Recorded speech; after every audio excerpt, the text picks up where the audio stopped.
Welcome, everyone. This is your friend, the DN What If, here with another exciting fanfiction. Today, we're diving into the story of what if Deku and Mina fell in love. If you enjoy this video, don't forget to hit that like button and subscribe for more fanfiction content just like this. Now, let's get started with the fanfic. It was a warm summer evening as the sun set over UA High School. Students trickled out of the gates as their classes wrapped up for the day. For many, such as those in the Hero program, today marked the end of finals for the semester. Some were cheering as they left, celebrating their freedom from the work. Others simply look exhausted, eager to get home and collapse into bed. Regardless, one thing was for sure, the end of finals had put everyone's mind at ease. Well, almost everyone. Mina Ashido sat alone in the famous, or infamous, depending on who you asked, classroom 1A. She was slumped forward in her seat slightly, her head tilted down so she was staring at her desk. It was certainly an odd sight. The pink hero in training was known for being one of the first students out of the classroom once the bell rang. Yet here she was, sitting like a statue as her peers were all heading home for the day. The only reason she hadn't been kicked out was there hadn't actually been class in the homeroom today. Their practical exams were held in another part of the building. The exam that Mina had failed. The reason she was sitting here, staring at a blank desk with an equally blank expression on her face. Another oddity in her behavior. Everyone knew Mina was possibly the most expressive, emotional student in the class. Happy, sad, angry, everyone knew whatever she was feeling. But right now, her expression was unreadable. Devoid of any kind of emotion. She had lost track of how long she'd sat here, staring at her desk like it was the most fascinating thing in the world. She didn't really care either. Her mind was entirely focused on the exam she had failed just a little while ago. Spectacularly failed at that. There may not have been a more total failure in the history of this school, she reckoned. Oh sure, Kirishima and Soto had also failed, but they at least looked like that came somewhat close. They didn't just spend the whole test running like an idiot, never even seeing their opponent. They at least had a plan, as bullheaded as it was. Mina and Kaminari on the other hand looked downright pathetic. Not that Mina blamed her partner, his quirk was simply not well suited for the task they had. See, it wasn't just the fact that Mina had failed the exam that was making her feel so horrible. Oh, it certainly played a part, because it meant she was no longer going to the training camp she had been looking forward to. It also meant she was going to have a very fun conversation at home tonight. But she could move past all that. No, it was seeing everyone else's performance in the finals that was making her feel like she was about to vomit. Todoroki and Yorozu, Tsuyu and Tokoyami, Koda and Juru. Everyone had performed spectacularly. Their strategy, teamwork, and technique had led them all to victory against their teachers one way or another. Even Mineta showed some resolve for once in his life. And Mina was happy for all of them, ecstatic even. Seeing how much her classmates had improved over the semester was incredible. But it also showed just how far Mina had fallen behind. Mina Ashido ranked 19 out of 20 students, and frankly, based on how much more quickly Kaminari had grasped topics during their group study sessions at Yorozu's, she was beginning to suspect this exam might push her to 20. Mina Ashido, the student who held the record for after-school detention with Mr. Aizawa. Mina Ashido, the girl who was beginning to question just what it was she was doing here. Seriously? What am I doing here? The horned girl let out a sigh. This exam had been one hell of a wake-up call, that was for sure. She was at the finest school in the country for heroes, and yet one semester later she felt like she hadn't improved in the slightest. Oh, sure she survived the villain attack at the USJ, but that was because of everyone else. In fact, she was pretty certain she was the only one who hadn't fought. And while it was true she placed quite high at the sports festival, it was mostly because she rode on the coattails of Bakugo to the top 16, and just so happened to go against the one guy whose weakness she knew perfectly in the first round. Other than that? A long list of failed assignments, contests, and of course exams. Slacking off at arcades instead of doing work. Hanging out with her hard-working classmates instead of catching up on studies, pretending like she belonged here. Yeah, pretending. Reflecting on all of this as she sat here, Mina had begun to suspect that UA was not the place for her. This was a prestigious school for the best of the best, and while her acid quirk was certainly powerful, she was hardly an exemplary student. This disaster of a final was a clear indicator of that. Letting out another sigh, Mina placed her elbows on the desk and let her face sink into her hands. She might have started crying, but she had done enough of that today. She didn't even feel that sad anyway, just disappointed, really. Disappointed in herself. She didn't move her hands when she heard the door open and shut, nor did she move them when she heard the footsteps slowly approach her. She finally moved them as a timid male voice spoke, one she immediately recognized. Ashido? The concern in his voice was obvious. She slowly turned her head up to look at the source of the voice, her expression not changing. Midoriya. A few minutes earlier. Izuku Midoriya let out a yawn as he walked down the halls of UA, eager to get home.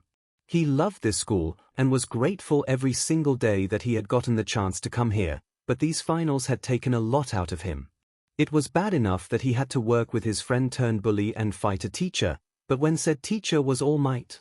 Even with those training weights it was an absurd. It was one of the many times he found himself questioning the teaching's methods of this school.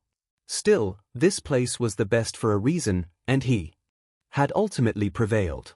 Somehow, he and Kaken had successfully worked together to overcome All Might and pass.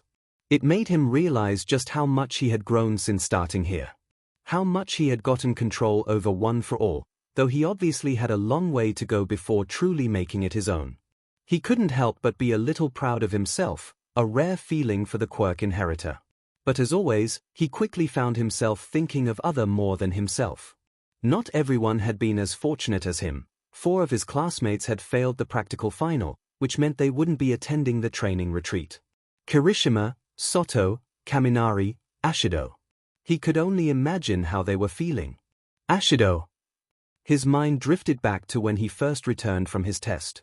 Everyone had watched and were all waiting to congratulate him, even the ones that hadn't passed their own tests. But while they were happy for him, they couldn't completely hide how upset they were about their own results. Ashido had stood out in particular to Izuku because he just wasn't used to seeing her look so down. She almost always had a smile on her face, typically having a very brief but comedically exaggerated reaction if something had actually upset her. This was different though. She was clearly trying to hide it, but Izuku could tell something was off. He had wanted to say something, but before he had a chance he was instructed to go down to the nurse's office.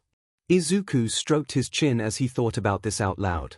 Fortunately, the hallway was empty so nobody was around to hear his trademark mumbling. By the time he had gotten out of the nurse's office, everyone else in his class had left for home, and he was looking forward to doing the same. As the formerly quirkless boy passed by his homeroom, a sudden flash of pink in the corner of his eye snapped him out of his rambling.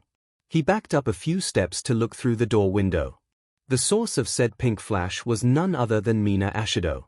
What's she doing in there? Here. The student's eyes widened a bit as he got a better look at his classmate. He had noticed something off about her before, but this was... He almost didn't recognize her. Any of her usual energy was completely gone. Her face looked devoid of any kind of emotion as she sat completely motionless at her seat, slumped forward with her head tilted down. No crying, no anger, just nothing. It kind of scared Izuku. How long has she been here? He muttered as he stared at the acid user. After several seconds, she suddenly moved as he placed her elbows on the desk and raised up her arms, letting her face fall into hands. Izuku grimaced a bit as he realized he started to recognize her unusual behavior. The look, the body language, everything about her demeanor was all too familiar to him. This was the look of someone who felt completely defeated. Someone who was giving up. Izuku was very well acquainted with that feeling, whether it was the day he found out he wasn't going to get a quirk, or at the times in middle school where he would succumb to his classmates' jeering, or when the more cynical All Might he first met had told him becoming a hero would be impossible without a quirk. He had dealt with it more times than he could count. It was something he never wanted to experience again, and seeing someone else, especially someone like Mina, going through that torment. Izuku's hands balled into fists. He couldn't stand to see her like this. The door creaked as the green-haired boy opened it, shutting it behind him as he entered the room. He had never said more than a few words to Mina since he met her, but that didn't matter right now. She didn't look up as he approached her desk. "Ashido?" he called out. The horned girl seemed to respond to this as he slowly lifted her head up to him. "Midoriya." Much like her expression, Mina's voice was lacking its usual energy and bubbliness. She didn't say anything else as she stared blankly at him. What are you doing in here? School is over, why you know," Izuku stammered as he spoke, not entirely sure what the best thing to say right now was. Plus, he still was a little uneasy talking to girls. "Oh." There was a brief silence as the two continued to stare at each other. Is everything all right?" Izuku obviously knew the answer, but he needed to say something. "Yep." Another one-word answer. "Are you sure?" This time Mina shut her eyes, breathing in a bit. "Yes, I'm sure. Everything's fine, Midoriya." There was a hint of irritation in her voice, another emotion Izuku didn't usually hear from Mina. He backed up a step, raising his hands slightly. What the one-for-all inheritor didn't realize was that he was one of the last people Mina wanted to see right now. Out of all of the exams, his was the one that had truly made her realize just how behind she had fallen. Midoriya and Bakugo. Possibly the two most incompatible students in the class, up against the top hero in the entire world. An impossible task, right? Well, somehow, some way, they had done the impossible. Bakugo and Midoriya, the two students who were clearly enemies before they had come to UA, managed to put aside whatever problems they had and work together to win against All Might. Freaking All Might. And this was the same guy who placed last in the initial quirk test at the start of the year. The guy who couldn't use his power without shattering his limbs. Now he was one of the best in the class, capable of going toe-to-toe with the juggernaut that was All Might, even if he was handicapped. Just thinking about it made her zest off. Not at it Midoriya, but at herself. Look, if you want to talk about the exam." This guy really didn't know when to back off. "I said I was fine, okay?" Mina shouted as she suddenly leapt to her feet. Izuku jumped back at this, raising his hands up even more. "What, you think I'm upset about failing this stupid test and not going to this stupid retreat?" Her hands were balled into fists, arms shaking slightly as she yelled at her classmate. Izuku simply stared, wide-eyed at the sudden outburst of emotion. After a few more seconds, Mina sighed, relaxing slightly as she shut her eyes. This wasn't his fault. She shouldn't be lashing out at him like this. "I'm sorry." Her voice was much lower now. "I'm just..." Another sigh. Izuku slowly lowered his hands. "I know you're just trying to help. That's what you do, right?" She put on a smile. A sad, forced smile. Always butting into people's business whether they want you to or not. Always helping everyone out. Always striving to be the best hero you can be. Izuku blinked in confusion, unsure where she was going with this. "Seriously, amazing how strong you've gotten. How strong everyone's gotten. It's been one hell of a semester, hasn't it?" Her smile drooped a bit as she looked down. Izuku was starting to put it together. "Why, we gotten way stronger too, Ashido," he started to say. She held up a hand as he was about to continue, shaking her head. "Come on, Midoriya, you saw me out there, right?" She let out a soft, hollow laugh. "Couldn't even find my opponent. Spend the whole DMN thing running like an idiot. Some hero I am, heh?" Her smile was getting less and less convincing. "That's me, bottom of the barrel of Class 1A, right?" It wasn't just the exam, Izuku realized.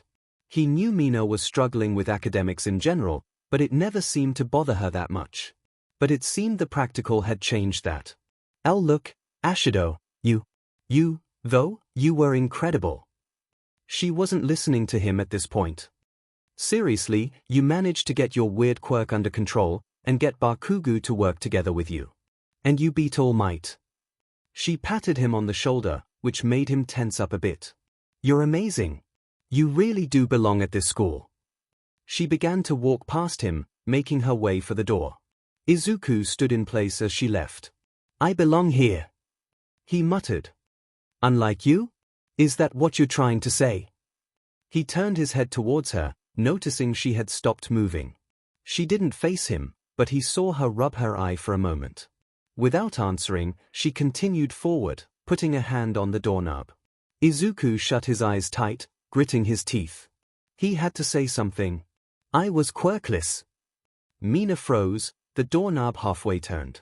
She slowly turned to face her classmate, a look of utter confusion on her face. Izuku took a second to realize what he blurted out. Crap. Not exactly what he wanted to say. He took a deep breath and gathered himself. Since Bakugo had called him a quirkless loser a few times in front of the class, he had practiced a cover story in case this topic ever came up. My quirk, he started, looking at his hand. I didn't always have it. Mina was now completely turned around, her hand off the doorknob. It didn't appear until I was done with middle school, actually. Doctor couldn't really explain why. It wasn't a lie, technically. So, I've spent most of my life thinking I was quirkless. The hero in training looked at his feet, partially because he felt bad about lying, but mostly because he was bringing up bad memories. It was rough growing up thinking that. Mina could only imagine. Quirkless people were a rarity to be sure. She wasn't sure if she ever met one, at least one that she knew for a fact was quirkless. But she did know how low an opinion society had of the quirkless. They were treated like second-class citizens at times, as nobody thought they would accomplish anything in life. Was Izuku treated the same? All my life, I've dreamed of becoming a hero. Even when I was told I was never going to get a quirk, I kept on trying. I knew it was basically an impossible dream, but... He looked up, a more determined look on his face now. Heroes are never supposed to give up, right? Mina's eyes widened slightly as he said this. Of course, nobody else believed in me back then. A lot kids liked to bully me, and I didn't really have any friends. I mean, who wants to be friends with a quirkless loser, right? Quirkless loser. Mina had heard Bakugo call Midoriya that more than a few times. She, like many others, hadn't thought much of it. Bakugo said a lot of shit, after all. But hearing this, the two clearly knew each other before UA. Was Bakugo one of the bullies he mentioned? Her hands clenched into fists once again. If there was one thing she couldn't stand, it was bullies. People who picked on the weak and defenseless, they were basically junior villains. Mina had stood up to a lot of bullies during her childhood. It was one of the things that had made her want to become a hero. She had always taken her quirk for granted. She never once imagined her life without it. After all, everyone she knew had quirks. She couldn't possibly see herself even thinking about becoming a hero if she didn't have one. She couldn't see anyone without a quirk thinking that. But Izuku Midoriya, the student who continued to shock the entire class with amazing feats, whether it be pushing Todoroki to the brink at the sports festival, surviving an encounter with the infamous hero killer, or of course besting All Might in his final exam, had. Even though it sounded like he had been put down by everyone most of his life, he clearly never gave up on becoming a hero. Heroes were basically his life, everyone knew that. But despite that, I just couldn't give up. There were times when I felt like I should, but then I would remember All Might's words. And how a hero needs to smile, even when things look bad. His voice was getting louder and louder as he spoke, his stutter long gone. All Might. Izuku idolized the man, everyone also knew that. The symbol of peace and justice, who always had a smile on his face no matter what the situation was. He inspired hope for people all across the world. Mina's eyes dropped to the floor as her hands relaxed. Despite not having a quirk, Izuku kept on dreaming. Kept on smiling. How did he do it? How could he have hope in a completely hopeless situation like that? But I couldn't do it forever, Izuku said, his voice quieting down a bit. I hit a point in my life where I just couldn't smile anymore. After years of hearing everyone telling you that you can't do something. It gets to you, you know?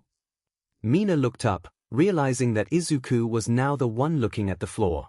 His face told her that these were some painful memories he was bringing up. I was ready to just fall down and give up. I would never become a hero. Why? Why was he telling her all this? The two of them barely knew each other. Why was he spilling his guts like this? But then, someone caught me, he continued, looking her in the eye once again. Someone told me, despite as absurd as it sounded, that yes, I could become a hero, quirk or no quirk. The fierce, determined look returned to his eyes as he spoke. And if it wasn't for that person, I probably wouldn't be here today. Even though it turned out I did have a quirk in the end. Again, he technically wasn't lying about that. I'm telling you all this, because. He stuck out his arms. I'm here to be the one to catch you. He shouted. I know it's hard accepting failure, but you shouldn't just give up. Mina was stunned. She hadn't seen Izuku this passionate since the fight with Todoroki. And he was this fired up because of her. I honestly think you're one of the strongest students in our class. Mina thought he might just be saying that to cheer her up, but he sounded so genuine. Because he was. Izuku had always admired Mina's combat prowess, even if she hadn't really gotten a chance to show them off. And her quirk was potentially one of the most powerful in the class. He was actually grateful he had never had to fight her at the sports festival. He honestly had no clue how he would have a chance, since her acid made melee attacks almost impossible. You might be behind now, but that just means you have to work harder than everyone else. He exclaimed. Those were the words he had to keep telling himself the first few days of class, when he had zero control over One for All. Work harder. Mina finally spoke, echoing his words. She looked at Izuku. The guy who got into UA with 0 combat points on his entrance exam, who couldn't throw a punch without breaking his arm at first. Now he was one of the top students in both grades and combat ability.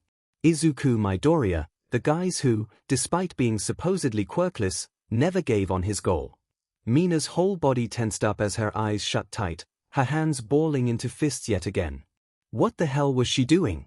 After everything he had been through, Izuku was still one of the most driven students in the class. And she's seriously considering dropping out of class over a failed midterm? You're right. I do need to work harder.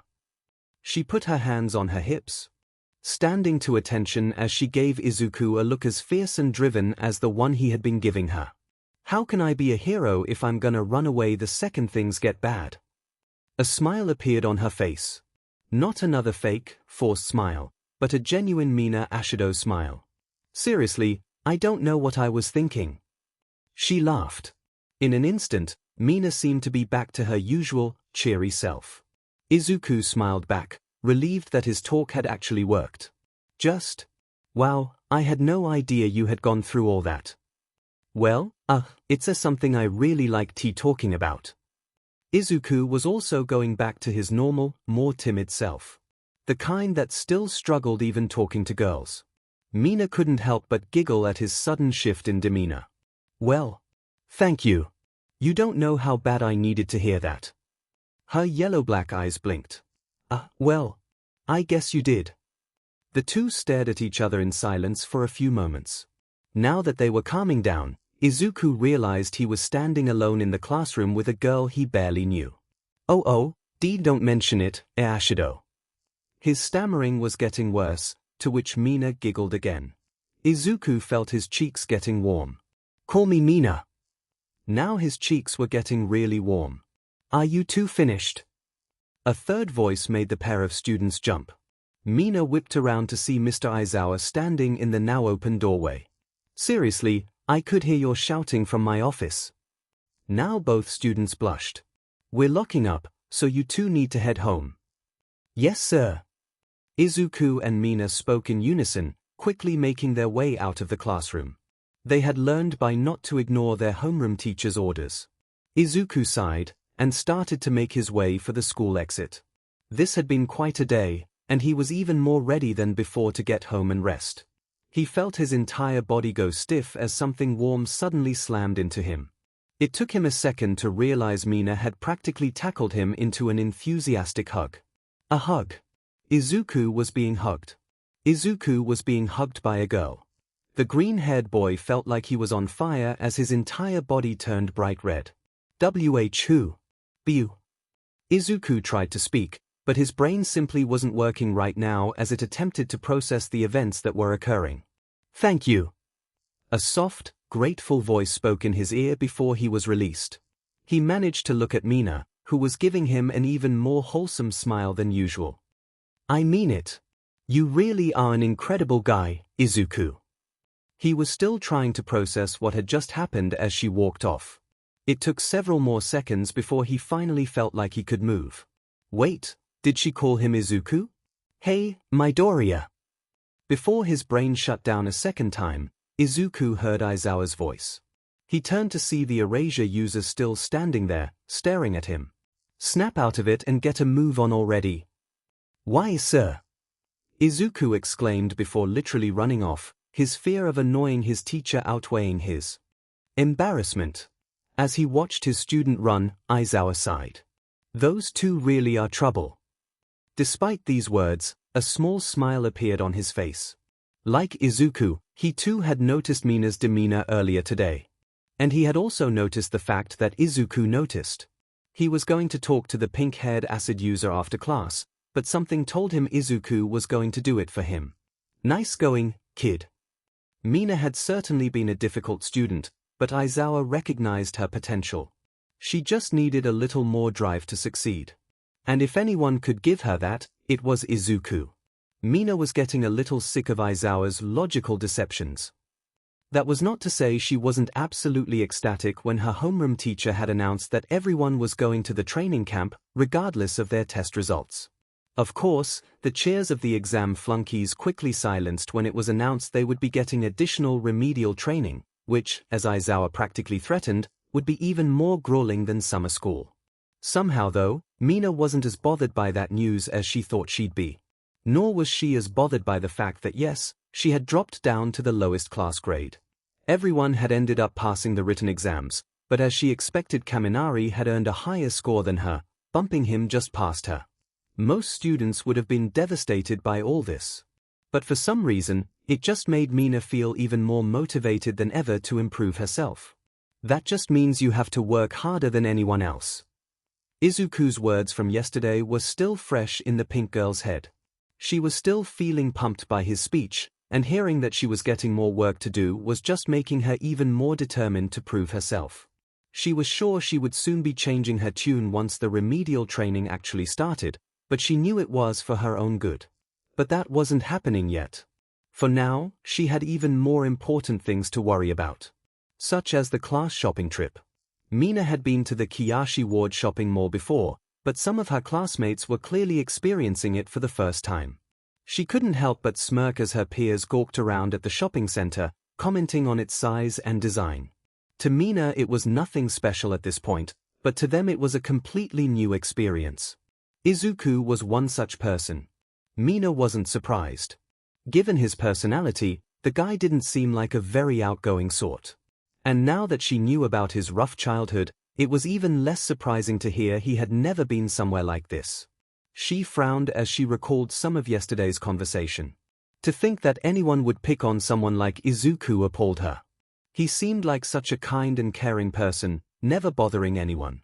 Then again, it was probably because he was bullied so much that he turned out so meek and shy.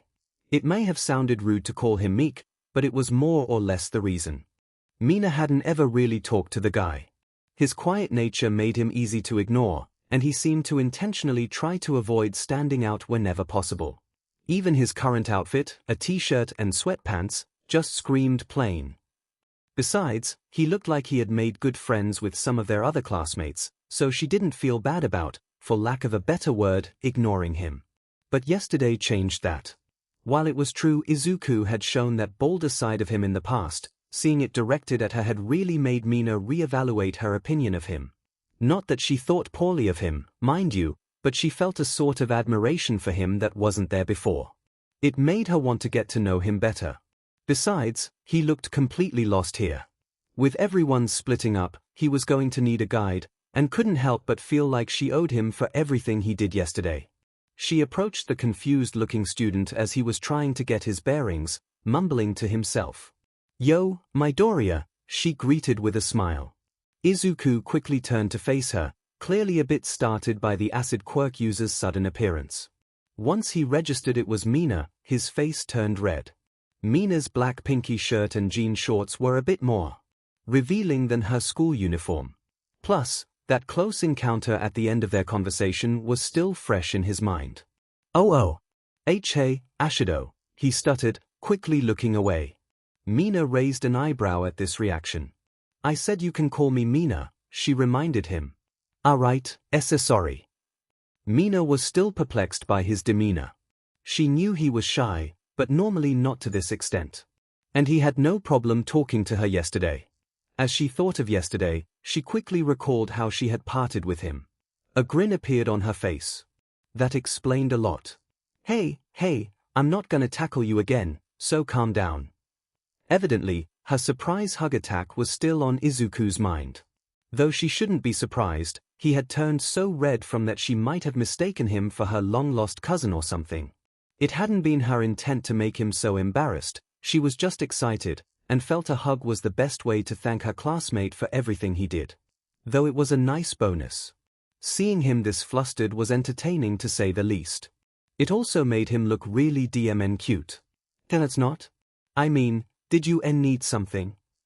Before Mina could fully process that last thought, Izuku turned back to face her, his face returning to normal. I just figured you might want someone to show you around. She threw her arms out, striking some sort of pose. And I just so happen to be quite the expert on all things Kiyashi. Izuku looked around the massive mall again, then back at his pink classmate. It was true he had no idea where he was going, and the list of supplies he needed for the trip wasn't small.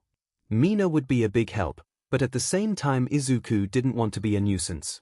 Plus, walking around alone with a girl he barely knew. Izuku felt his cheeks warming up again. Sheesh, you're acting funny today, Mina teased, which didn't help his blush. What happened to that Midoriya I was talking to yesterday? Izuku shut his eyes and took a deep breath. She was right, he needed to calm down. She was just a classmate who was offering to help show him around. Sorry, he apologized. Auntie, thank you, but I don't want to be a burden. You can probably cover more ground without me. PFFFT. Mina rolled her eyes. Seriously, are you sure you and that guy I talked to yesterday are the same person? It's fine, I don't mind giving you a tour. She crossed her arms. Besides, I'd consider us friends after all that stuff you told me, wouldn't you? And what kind of friend would I be if I left you all alone out here? Izuku was taken aback by this. It was true that he had said some pretty personal things to her, things he hadn't even talked about with his other friends. But still, hearing this girl who he had basically just started talking to call him her friend was not something he was used to. Not to say he didn't appreciate it. And admittedly, she had been on the back of his mind since last night. He wouldn't mind getting to know her a little more. The quirk inheritor nodded. Great, then let's get moving. Before Izuku could react, Mina had suddenly grabbed his wrist and began walking at a brisk pace, pulling him along. Wait. The feeling of her hand on his arm quickly made Izuku's blush return. Wait. Ashido. Mina. She corrected him, looking back with one of her trademark grins. Now come on. I'll show you one of my favorite clothing stores first, and then. Izuku let out an exasperated sigh as the excited girl listed off store after store. Just what had he gotten himself into? As the teens made their way to an escalator, neither one noticed a hooded figure that had been observing their conversation. They slowly rose to their feet as they began to follow the pair. It turned out Izuku had gotten himself into a rather fun time. Though it took a little while for him to get over his usual awkwardness, Mina soon had him talking about all sorts of topics as the two got to know each other more and more. As they hopped from shop to shop, the two discussed their quirks, their families, school, hobbies, and much more. They had been able to keep a conversation going for nearly an hour now. Evidently, Mina's seemingly unlimited energy was contagious. Despite their drastically different personalities, the pair had more in common than they thought, mostly when it came to heroes. While nobody could match Izuku's downright obsession with all things hero, Mina came surprisingly close. It had been a while since he was able to discuss stuff like hero comics in such detail without getting weird stares. But in the end, All Might broke out of the hold and finished the villain off in one punch. Izuku excitedly recounted one of the many All Might comics he had read. Yeah, it was awesome. He was all like Detra Wyatt and then boom, KOD bad guy. Mina put on her best All Might impression as she moved a fist outward, a bag full of camping supplies in her other hand. The two of them laughed. Obviously most All Might stories ended in a similar fashion, but that didn't make them any less enjoyable. I still can't believe you named all your moves after his. She suddenly looked at him with a smirk. You're such a fanboy. Hair. Izuku rubbed the back of his head as he grinned sheepishly. Maybe a little. A little? Come on, you freaking idolize the guy. She laughed as she teased him, poking at an All Might patch on his backpack. Izuku responded by quickly trying to cover up said patch, trying to hide his blush. This display simply made Mina's laughter increase, which in turn amplified the All Might fans' embarrassment. Another thing Izuku was quickly learning about his new friend was that she loved to tease. Constantly. They couldn't go 5 minutes without her making some comment that put him in a state like this. Why you really enjoying this, aren't you? Izuku asked as he calmed himself down. Sure am. Mina's grin widened. However, it suddenly vanished as something occurred to her. Hey. This isn't bothering you, is it? Izuku looked at her, slightly confused. I mean, you know I'm not trying to make fun of you or anything, right? There was suddenly concern in her voice. The horned girl had gotten so caught up in their conversation she had briefly forgotten Izuku's story from yesterday, and how he had been teased and mocked by his peers for a large portion of his life. Here? Oh no, no. Izuku waved his hands in front of him. I know you don't mean any of it. There was a clear contrast between her playful jabs and the malicious insults Bakugo and his other old bullies would shout. He recognized that. To be honest, I'm kinda glad you're doing it, he admitted. Sure, all the joking made him flustered, but he didn't want Mina to act around him differently just because of his past. After all, he had been treated weird by everyone most of his life. I mean, you wouldn't be saying that stuff if you thought I couldn't take it, right? He looked at her, smiling. Mina quickly understood. He didn't want her to think he was weak. And of course, she didn't. Rather, she now believed he was one of, if not the toughest, bravest person in the whole class. Certainly more than her. Had she been in his shoes, she would have given up on becoming a hero long ago. Still, it was kind of hilarious to think a guy with a will as strong as his could be so easily tripped up by a few silly comments. Izuku Midoriya was one weird guy. Hey, ain't those UA students?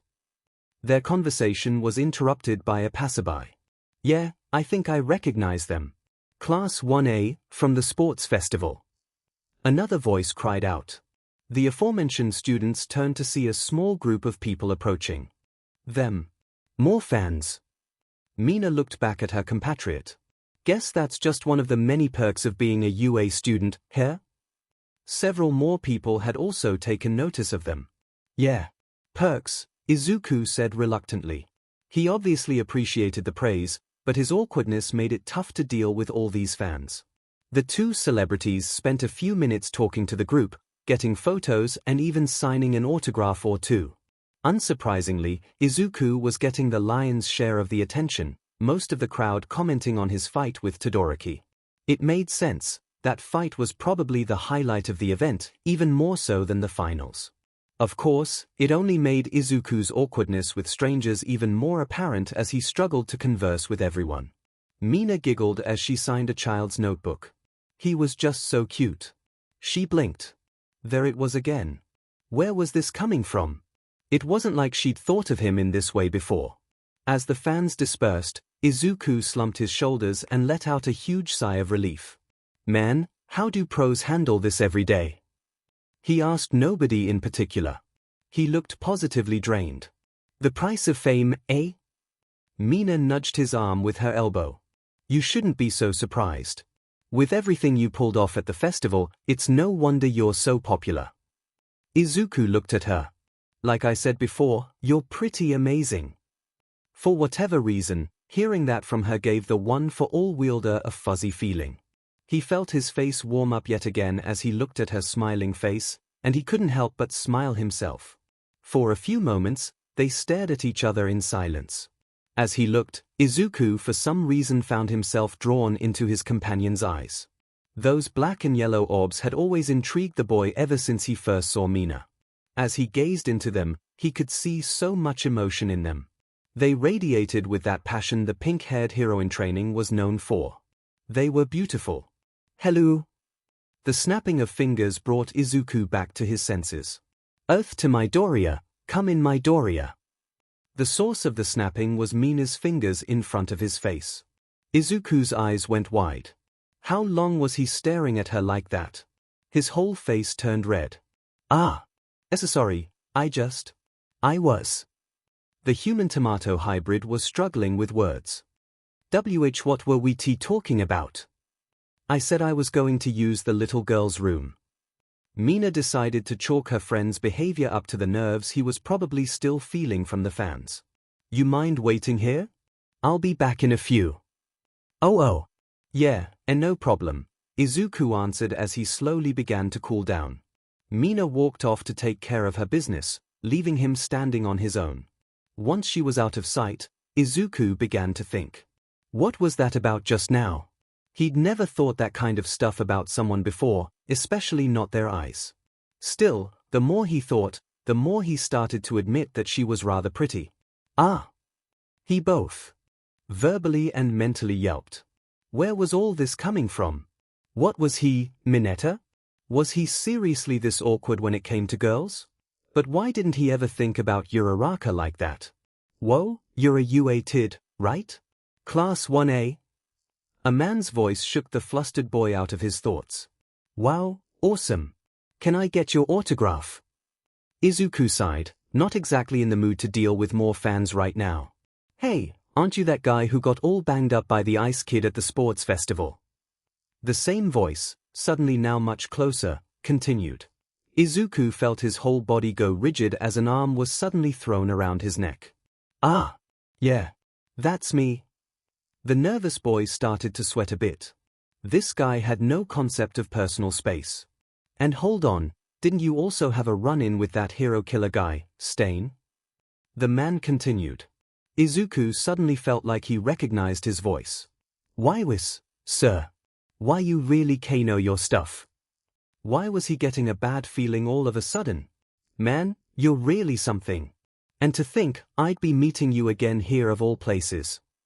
The voice suddenly took on a more sinister tone. Wait, again? What did he mean by? Izuku let out a small cry as the hand draped loosely over his shoulder suddenly grabbed his neck. This must be fate or something. You seem to be having trouble remembering, but I guess the last time you saw me was at the UA invasion, heh? Izuku Midoriya? The UA student's blood ran cold as he realized what was going on. This voice he recognized, this hand, the USJ. He slowly turned to see the face of the man who had struck fear into Class 1A that day. The terrifying leader of the League of Villains, who had nearly killed both Izuku and All Might that day. Even without the hand covering his grinning face, the young hero in training knew exactly who he was looking at. Tomura Shigaraki. Izuku frantically looked around. Nobody had seemed to notice his situation. Act natural, kid. We're just old friends catching up, got it? The villain whispered. I just want to have a little chat, that's all. Yeah, a nice, friendly chat. Shigaraki began walking, taking his captive with him. And don't even think about doing anything funny. Because the second you do, you know what'll happen, right? Izuku gulped. Currently, Shigaraki's hand was clamped around his neck. All but one finger. The moment all of my fingers are touching you, you'll start crumbling from the skin down. Within a minute, you'll be nothing but dust, Shigaraki hissed. Izuku's mind immediately recalled seeing this monster's quirk in action against Aizawa. But if you do? Izuku struggled to speak. You know, a hero eye in this sea crowd will catch you. Of course they will. But look around, kid. The master of the League of Villains gestured to the oblivious crowd around them. Just about everyone here has a quirk that could easily hurt people. Yet none of them seem afraid. Why? Because they think everyone will obey the same laws they do. That nobody would attack so suddenly. He cackled. I could probably kill 20, maybe 30 people before someone finally stopped me. Anyone I wanted, really. He leaned in close to Izuku's ear, his next words dripping with malice. Like that pink girlfriend of yours, for instance. The captive's eyes shot open as wide as they could. Had he been following them this whole time? The image of Mina crumbling away flashed through his head. Ashido! He wasn't in the right state of mind to even remotely think about the girlfriend comment. Ashido, here? What a pretty name. A pretty name for a pretty girl. We wouldn't want to worry about her now, would we, Mr. Hero? Shigaraki's grin widened as Izuku's face went ghost white. They both stayed quiet for a few moments. What? What do you want to talk about? Izuku knew he couldn't fight this. He'd just have to play along and either wait for an opening, or hope this lunatic would actually spare his life. That's the spirit. Shigaraki laughed once again. A dry, empty laugh. Now let's find a nice, quiet place, shall we? Mina wiped her hands on her shirt as she exited the restroom. Seriously, all this advanced technology nowadays, and we still can't get hand dryers that actually work. She grumbled. She checked her phone. Crap. It had been about 15 minutes since she left Izuku on his own. She'd been jumped by a few more groups of fans shortly after parting ways with him. Hope he's not too annoyed. Her shopping companion didn't strike the horned girl as an impatient sort, but she felt bad nonetheless. Fortunately, she avoided running into any more speed bumps on her way back. She quickly returned to where she left Izuku, looking around for her green-haired friend. At first glance, she didn't see him. Midoriya? She began to walk around. This was the correct spot, wasn't it? She took a moment to check the nearby shops, figuring he had wandered into one while he was waiting for her. She saw no sign of him. The heck? Mina's eyebrows furrowed slightly as she folded her arms, pondering where the boy might have gone. Did he also go to the restroom and she just missed him? Did he go looking for her, since she had taken so long? She didn't think he'd just ditch her for no reason. Unless he thought she had ditched him? It was certainly possible. Izuku certainly didn't have the most self-esteem. Did he take her long absence as a way of saying she didn't want to hang out with him anymore? The more she thought about it, the more likely it started to seem. Shit, why didn't I get his number? She asked herself, widening her search. Exchanging numbers was typically one of the first things she did with a new friend, but for some reason she had been reluctant to do it with Izuku. She wasn't sure what the reason was, but it had stopped her from asking him about it. Why was that? Because he was a guy or something? But she had Kaminari and Kirishima's numbers, so that didn't make sense. Granted, they weren't as cute as Izuku. She slapped her free hand over her mouth, despite not saying anything. There it was again. Why did she keep thinking this kind of stuff? Mina gulped. She was starting to recognize this feeling. She hadn't experienced it in a couple years, but this was typically how a crush started for her. Oh no! She felt heat in her face. Was this really happening? Mina? Yo, Mina! Hearing her name, Mina quickly abandoned the thought as she looked to see Kirishima. She smiled, waving to her friend. Sup, horn buddy? Hey, just checking out shops, figuring out what I still need. The spiky-haired redhead paused. Seriously, I can't believe we're gonna be going to this camp thing after all. Totally sweet, right? Well, asides from the whole extra lessons thing. Kirishima's enthusiasm was quickly replaced with slight dread. Oh, don't be like that. The fact that we're going at all is already crazy. Yeah, but still. I'm kind of looking forward to the extra work, honestly. The hardening quirk user looked at her friend like she had grown a second head. Ah, who are you and what did you do to Mina? He asked. You're looking forward to doing work? Mina rolled her eyes. Ha ha ha, she fake laughed. Her smile suddenly dropped. Yeah, I actually am. She paused. I kind of had a moment of self-reflection yesterday. Realized I need to make some changes in how I look at things. Before Kirishima could ask more, she decided to change topics. By the way, did you happen to see Midoriya anywhere? I was supposed to meet back up with him here, but he's not around. The spiky-haired boy raised an eyebrow. Here? Midoriya? Since when did you hang out with him? Mina's eyes narrowed a bit. What's that supposed to mean? Kirishima raised his hands as if to defend himself. Nothing. Just surprising, that's all.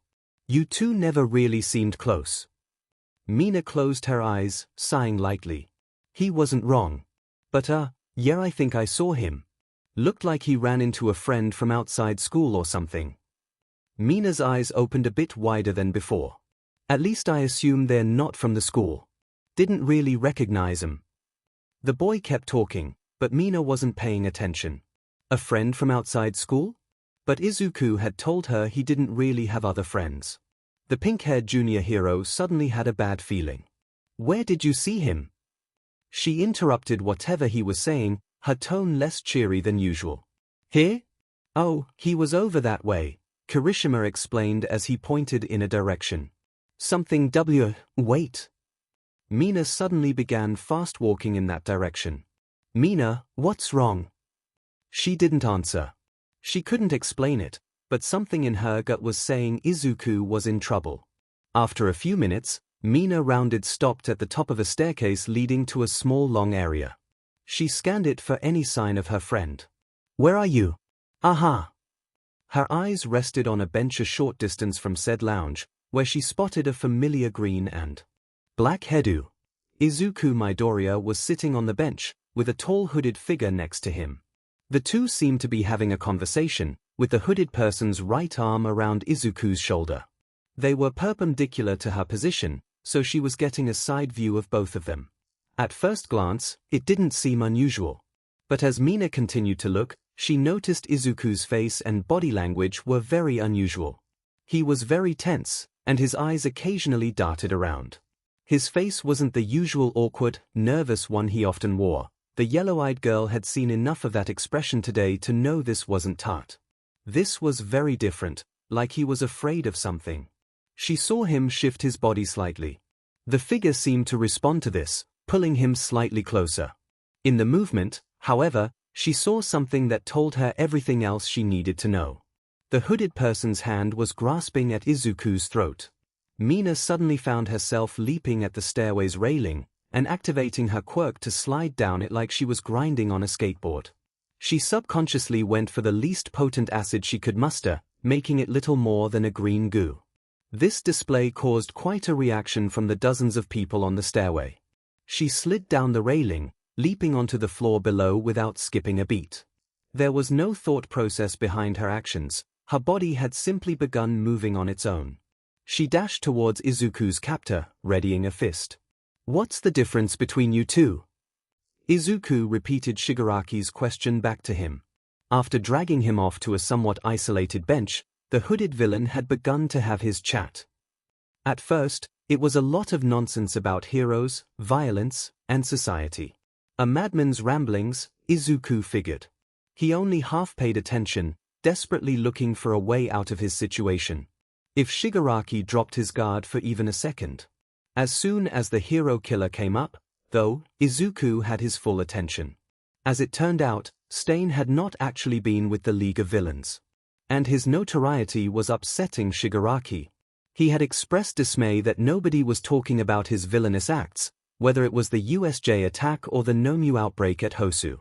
And so he asked Izuku a simple question: what made Stain different from Shigaraki? You're both villains, and you've both done unforgivable things. But the hero killer, I could at least understand him. He recalled Stain's final words before he was defeated. We were both inspired by All Might. Shigaraki stayed quiet, prompting the boy to continue. He didn't just kill because he wanted to. He even saved my life. Despite his fear, despite the sweat on his face, Izuku managed to look the League of Villains leader in the eye. I can't condone his actions, but he lived according to an ideal. For a moment, Shigaraki was stunned. Izuku wasted no time, and tried to pull away. Before he could, the villain suddenly tightened his grip, pulling his captive closer. Ah! Now I get it, he muttered. Why both you and the hero killer get me so sessed off? Izuku felt the fingers on his throat digging deeper. It's all about All Might. His hand started quivering slightly. Here's the reason for everything. Here's why all these people can be so happy and carefree. There was anger in his voice. His fingers dug even deeper, to the point where Izuku was struggling to breath. Abandoning all subtlety, the boy began pulling at Shigaraki's arm, trying to pry himself loose before the villain completely lost it. Enenjiji. Hey, what do you think you're doing? The madman looked back at Izuku. Didn't I tell you what would happen if you tried anything, hero? He slowly lowered his final finger towards the boy's throat. Suddenly, his head snapped to his left. Izuku turned to where he was looking. His eyes widened in shock as he saw what had gotten Shigaraki's attention. Let him go! Mina screamed, charging full sprint towards the villain. She was upon him a half-second later, her right fist flying towards his face. It never reached its target though. Izuku felt his entire body lurch as, in the blink of an eye, Shigaraki sprang to his feet, caught the punch with his left hand and swept his attacker's legs out from under her. As Mina landed on her stomach, she felt a shoe dig into her back before she could react, pinning her. The color drained from the now standing Izuku's face. Shigaraki's hand was still holding his throat. Hey now, that wasn't very nice, the villain said to Mina, his hand still grasping her fist. A surprise attack like that? And you call yourself a hero? Mina was trying to pull away, but the grip held. Izuku saw cracks starting to form on Mina's hand. No! Everything seemed to slow down. Izuku started to reach for the hand around his throat as One for All began to activate. Shigaraki was distracted, and his grip had loosened. He needed to get free. He needed to stop this villain. More cracks were forming. Izuku clenched his teeth as he grabbed hold of the hand and pulled. Even more cracks. Shigaraki's head snapped back to his original target, his eyes manic. Izuku felt the hand's grip on his back tightening again. No! He swore he felt his throat grow dry. Lightning was coursing through him as his power surged. Pieces of Mina's skin were starting to flake away, revealing blood and muscle underneath. Mina! Despite the vice-like grip now on his neck, Izuku still screamed, shutting his eyes. He couldn't bear to watch more. He readied himself to unleash the full force of One for All on Shigaraki, not caring about the consequences. Then, without warning, Izuku felt himself falling backwards.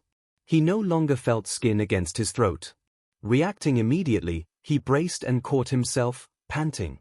Shigaraki was now recoiling away from him and Mina. And he was shrieking in pain. Ah! The villain's cry was deafening as he clutched his left hand with his right. Izuku could see what looked like smoke rising from his hand. There was a faint sizzling sound coming from it, and a noxious smell started to fill the boy's nostrils.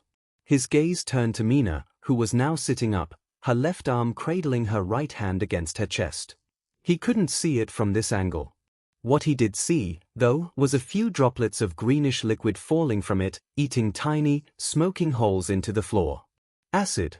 Highly corrosive acid at that. The same acid that was now destroying Shigaraki's hand. He quickly made his way to her, the lightning in his body dissipating as his quirk deactivated. He knelt down so he was eye level with her. Mina? She didn't look up, but spoke. Don't let escape. She spoke through clenched teeth. Her voice was shaky, like she was struggling to say even those words. Escape? Ah! His head whipped around. Shigaraki was gone. Izuku stood, frantically scanning for any sign of him. He barely managed to catch sight of a black hood far in the distance before it disappeared around a corner. DMN it. Knowing there was nothing more he could do, Izuku returned his attention to the girl at his feet. He placed a hand on her shoulder. It's going to be fine, help's on the way, he assured her. From here he was able to get a look at her right hand. From the wrist down, almost all the skin was missing. Blood was starting to soak through her shirt. Oh, man. Mina turned her head up. Her eyes were closed, but Izuku could see she was fighting back tears. Despite the extreme pain she was clearly in, she somehow managed to force a smile. This was my favorite shirt. Izuku could feel tears forming in his eyes. This was because of him. If he hadn't gotten caught, or if he had been able to act a bit quicker. Hey! Don't give me that face. Mina's eyes were open now. Heroes need to smile, even when things look bad. Right? A tear fell from her eye. She was still shaking in fear. The pain on her face was clear, and yet her smile didn't break. He had said the same thing to her yesterday. Izuku rubbed his eyes with an arm, and forced himself to smile. Why, you're alright. They do. He couldn't keep back his tears for long, but still he kept smiling. Just hold on, okay? The sound of sirens could be heard in the distance. Shigaraki leaned against the alley wall, catching his breath. He had managed to escape the mall and slip into an alley before any heroes or law enforcement arrived on the scene. All that was left was to lay low until the heat was off. He looked down at his left hand. It was covered in heavy burns and blisters. He winced, the pain still fresh. He scratched at his neck with his right hand, eyes twitching as he glared at the burned hand. That diamond pink brat. Who the hell does she think she is? He growled. His whole body was shaking. He recalled the name Izuku had shouted. Mina. He practically spat the name out. Mina Ashido and Izuku Midoriya. I swear, the next time I see either of you. His right hand grabbed at a small trash can sitting next to him, which promptly crumbled to dust. I'll make sure it hurts. Mina was never a fan of hospitals. Given her adventurous personality, she had injured herself more than a few times during her childhood. A broken arm after falling from a tree, a twisted foot after jumping from a swing just a little too high, acid burns when she was first using her quirk just a bit too much. Mina was no stranger to the medical world. The main thing that bothered her was all the waiting around. Mina wasn't one to sit still for hours at a time. It was one reason she struggled so much in school. Today was no different. Seriously? I have to be here another 2 hours? But I feel fine. Mina whined as she sat up in her bed. She was currently in a hospital room, a cast over her right hand and wrist. With her in the room was Chiyo Shuzenji, more commonly known by her hero name, Recovery Girl. While she was currently employed at UA as a nurse, she frequently volunteered at various clinics and hospitals in her spare time. This was one such occasion. We need to make sure there aren't any additional effects from that villain's quirk. Besides, you need to rest while your body repairs itself, Recovery Girl stated. She had only shown up a few moments ago, and had just finished applying her healing quirk to the injured student. But Mina yawned before she could finish her sentence. She suddenly felt incredibly drowsy. Like I said before, my quirk speeds up your body's natural healing, which means your stamina will greatly diminish. You need to rest. The woman's stubborn patient flopped back down in bed, groaning in frustration. If you don't like it, then next time you should think twice about charging into such a dangerous situation. Recovery Girl wagged a finger as she scolded the girl. Honestly, you're lucky your injury wasn't worse. And what was I supposed to do? Let that a-hole do whatever he was going to do to my friend? Mina leaned her head up slightly to look at the nurse as she spoke. Language, young lady. Right, sorry. Mina looked away, slightly intimidated by the older woman's stern look. I had to do something. I saw Midoriya was in trouble, and my body just kind of started moving. I wasn't really thinking about my own safety. Recovery Girl sighed. You sound just like him, you know. Always hurling himself at danger to protect others. The sound of the door opening caused both quirk users to turn their heads. Mina smiled as she saw who it was. Ashido. Izuku practically ran into the room. He looked both incredibly worried, yet incredibly relieved at the same time. How are you, FEOW? He felt a sharp pain as something struck the back of his head. Izuku Midoriya, what do I keep telling you about acting so recklessly? Recovery Girl jabbed her cane at the boy as she began to lecture him. It was bad enough when you were hurting your own body, but now your self-destructive behavior is starting to rub off on your classmates. She sounded absolutely furious. And no, I didn't. Izuku was flailing his arms in front of his face as he desperately tried to explain. Honestly, I have half a mind to. Mina watched her classmate get chewed out by the normally calm nurse. Evidently the two of them knew each other very well. Given how Izuku's quirk worked, Mina wasn't exactly surprised. After about a minute of scolding, Recovery Girl sighed as she placed both hands atop her cane.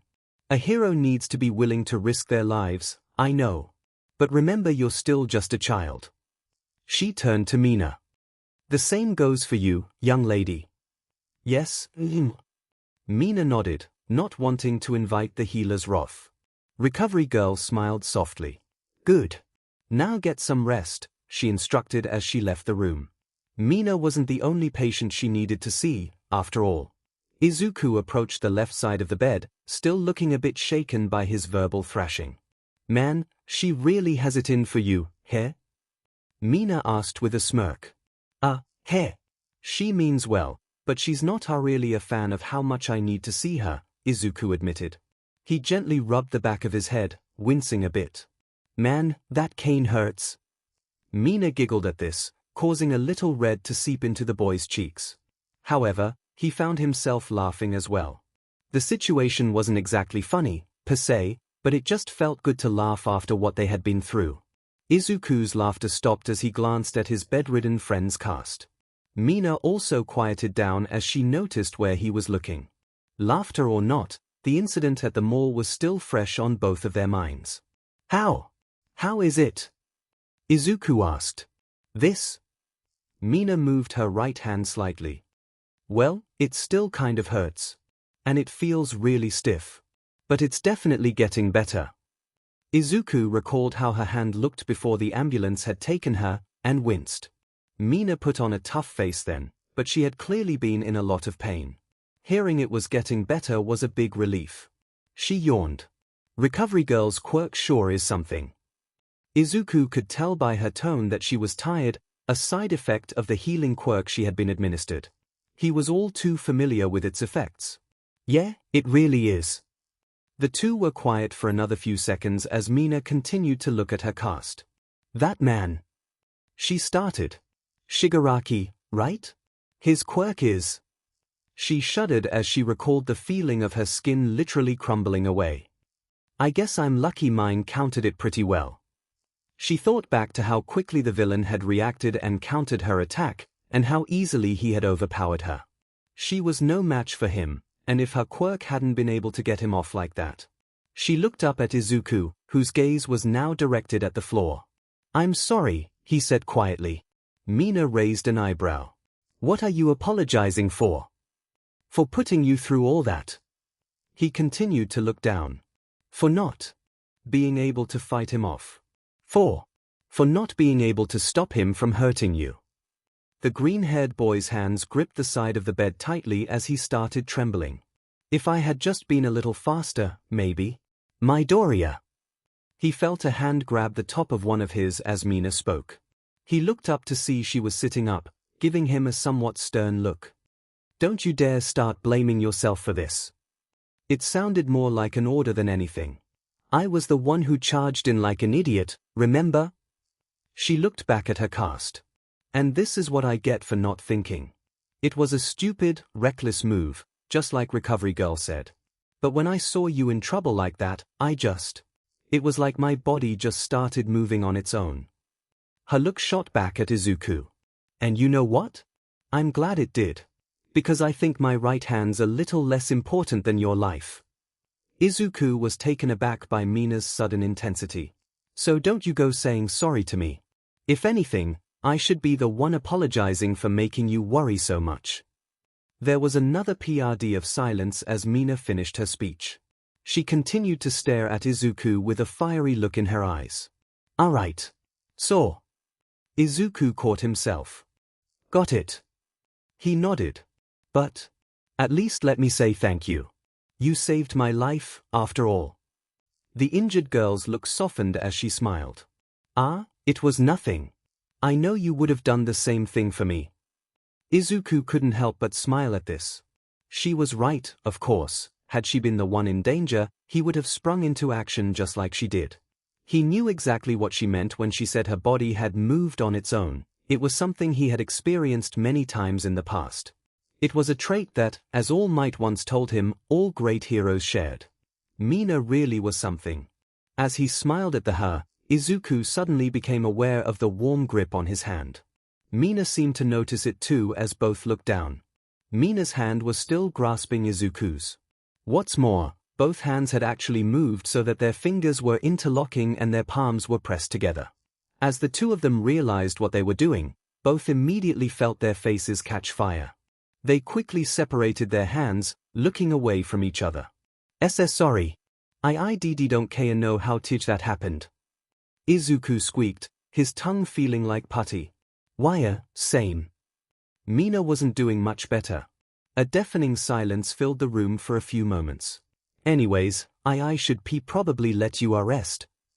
Izuku managed to say as he made for the door. Wire, sounds good. See you later, Ashido. The stuttering boy opened the door, but stopped in the doorway. Oh, I mean. Mina. See you around. Izuku. Hearing his first name only made his blush deepen. He left the room, shutting the door behind him. Mina let out a loud sigh as she laid back down in her bed.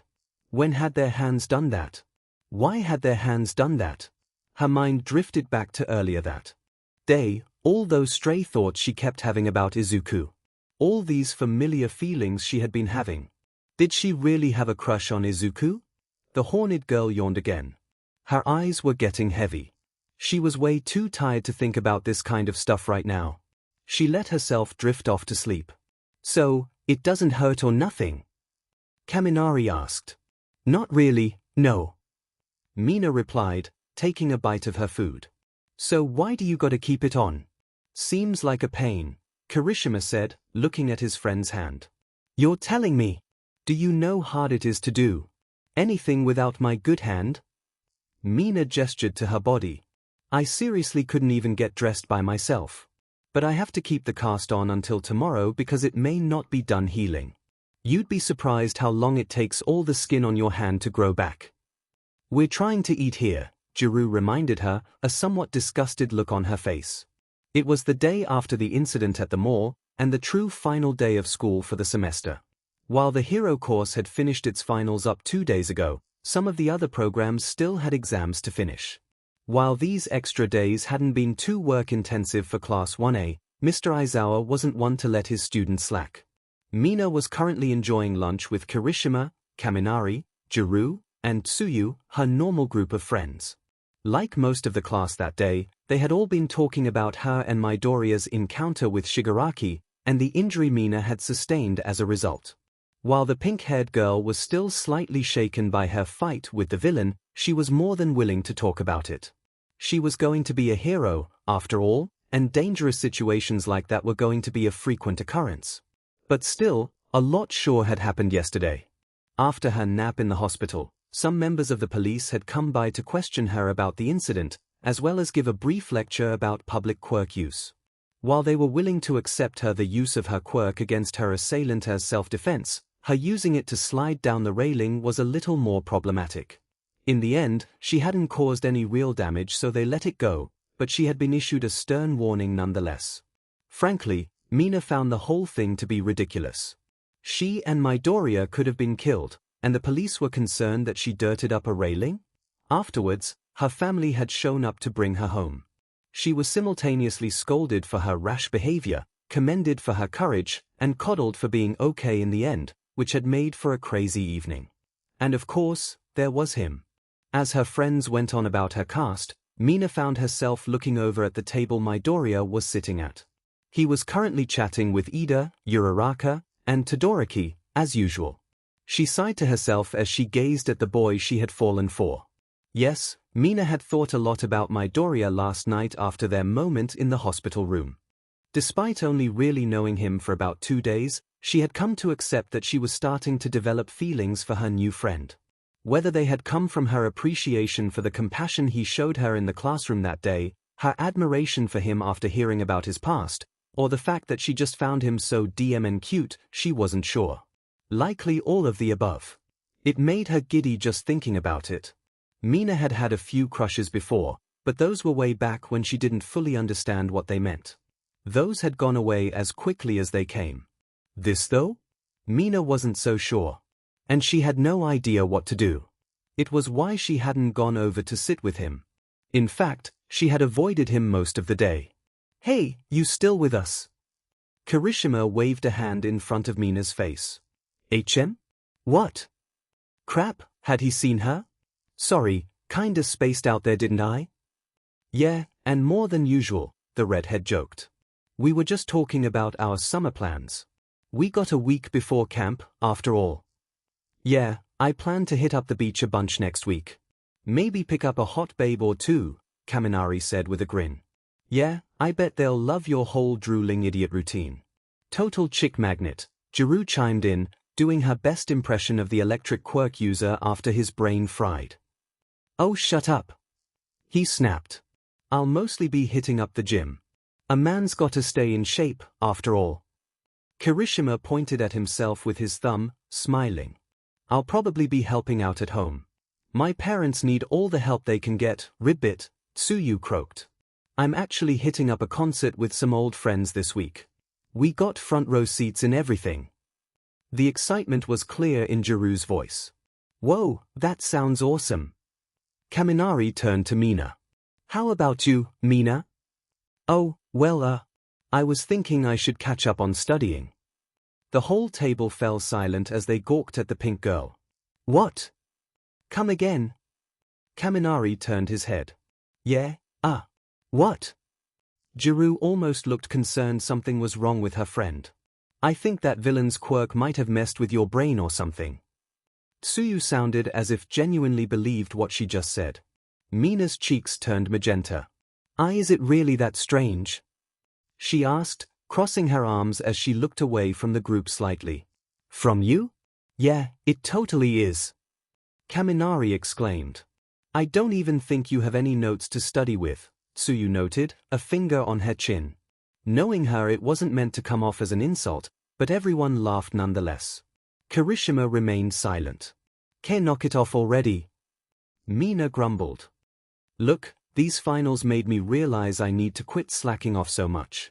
It's not exactly fun being at the bottom of the class, you know. I can understand that. Tsuyu nodded. Hey Kaminari, maybe you should study too. You're not doing that much better than Mina, ribbit. Hey, don't turn this on me. The brunette yelled at the frog girl. But maybe she's got a point, he admitted with a sigh. Before the conversation could continue, the bell rang, indicating lunch was over. The students quickly finished off the rest of their food before getting up to return to class. As Mina stepped into the hallway, though, she felt a finger tap her on the shoulder. She turned to see Kirishima standing behind. Hey, can I talk to you for a sec? Izuku yawned. The day was only halfway over, but he was past ready to go home. He took another bite of his rice. Are you sure you're all right, Midoriya? Ida asked, worry in his voice. You don't look well. Yeah, I'm fine. Izuku yawned again. Just didn't really get a lot of sleep, that's all. Yeah, I'd probably have trouble sleeping too after what you went through, Uraraka pointed out, frowning. God, I can't imagine how scary that must have been. I still can't believe such a high-profile villain was just out in public like that, Todoroki said, looking down at the table. His eyes narrowed. Any one of us could have been taken by him. It was an unsettling thought. Let us focus on the positives. Both Midoriya and Ashido are all right, after all, Ida reminded his classmates. Mina. Izuku found his mind wandering at the mention of the girl. While meeting Shigaraki again had certainly been part of why he had trouble sleeping, what really kept the one-for-all inheritor up last night was her. After that awkward moment in the hospital, he hadn't been able to get Mina out of his head for the rest of the day. Even now, just thinking about their hands holding each other like that made his chest tighten. How long had their hands been like that?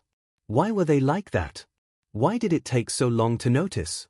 Those questions plagued Izuku throughout yesterday, as well as many others. For instance, why he kept finding himself just staring at her. Like in the hospital right before they noticed they were holding hands. Or at the mall, when he was practically hypnotized by her eyes. Or right now, in the cafeteria. Izuku became aware of the fact that he had been looking over at Mina since this train of thought started. Izuku quickly turned back to the table, feeling slightly ashamed. Why did this keep happening? Was this how Mineta started out? Was Izuku's constant ogling a sign that he was turning into some kind of gross pervert? He had so little experience when it came to dealing with girls. Maybe this was actually a normal thing? Maybe every guy secretly thought this stuff? Deku! Ah! Izuku jumped as he felt someone tap his shoulder. Uraraka pulled her hand back, a bit surprised by his reaction. Todoroki and Ida friends simply stared in confusion at their jumpy friend. Izuku cleared his throat, trying to hide his blush. Sorry, what? Just making sure you're still here, sleepyhead, Uraraka joked, laughing a bit. The group was pretty used to Izuku's awkward behavior, so they ultimately didn't think much of his strange reaction. Why, just still thinking about yesterday, I guess. Ah, that explains why you were looking so intently at Ashido, Ida said, stroking his chin in thought.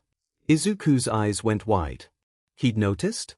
It's only natural you'd be worried about her after seeing what happened firsthand, after all. Well, that wasn't false. But at least he hadn't assumed it was something less noble. Actually, I wanted to ask. Uraraka spoke up. Why were you hanging out with Mina anyway? I didn't think you two really knew each other that well. There was something strange about her tone. Izuku froze up. Well.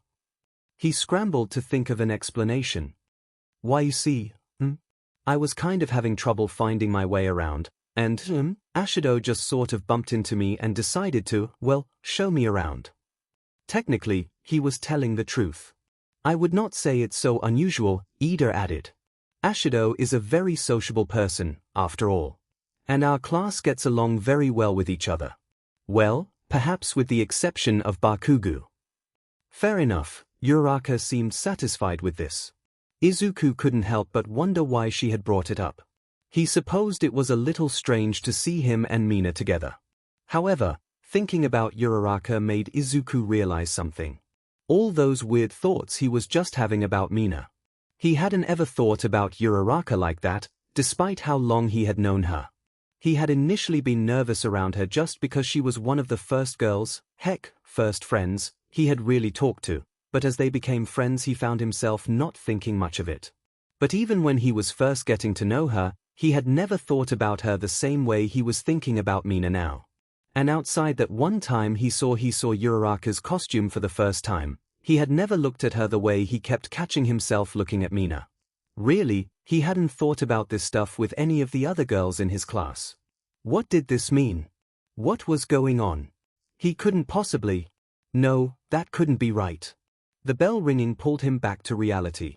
Shaking his head, he cleaned up his spot at the table and headed to class, his mind still full of questions. The hallway was bustling as the students of UA began returning to their classes.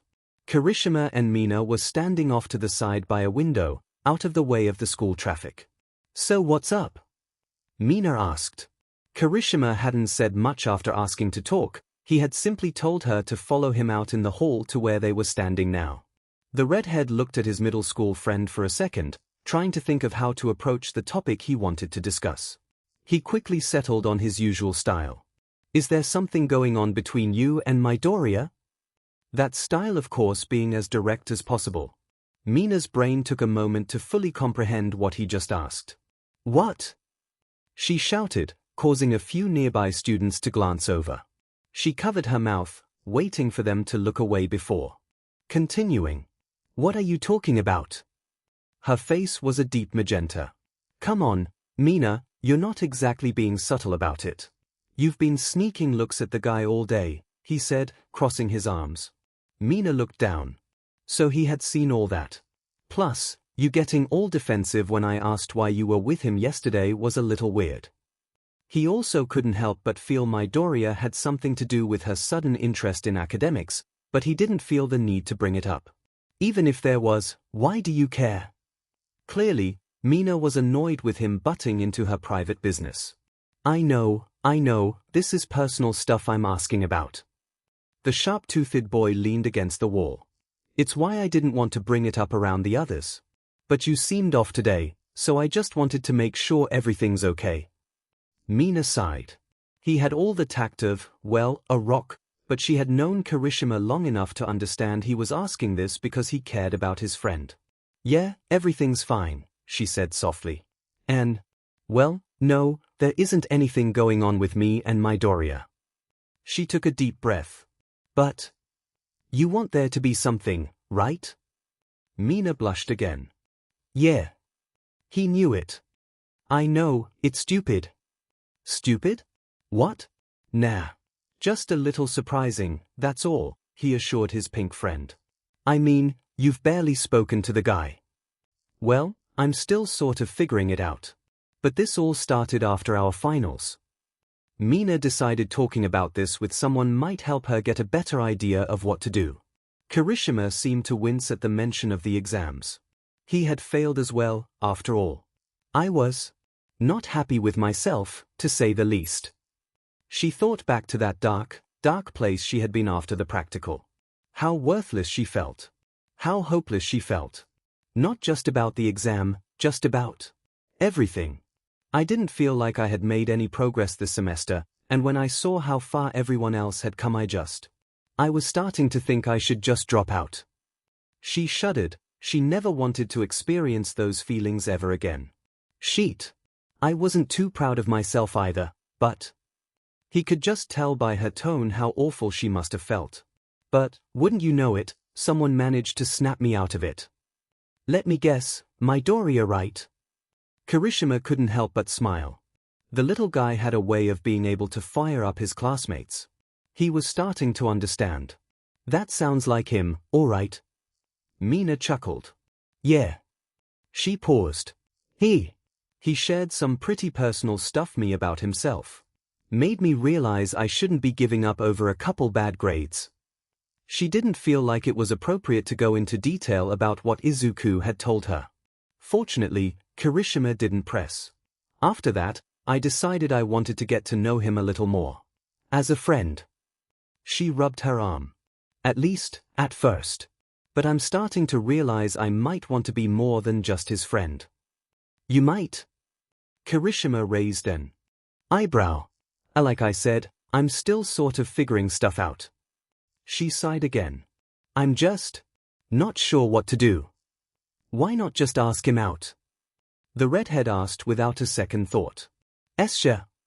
Mina rapidly waved her hands downwards, looking around to make sure nobody had heard him. Tell the whole school, why don't you? Sorry, he apologized, a sheepish smile on his face. Mina couldn't help but feel he had done that to mess with her.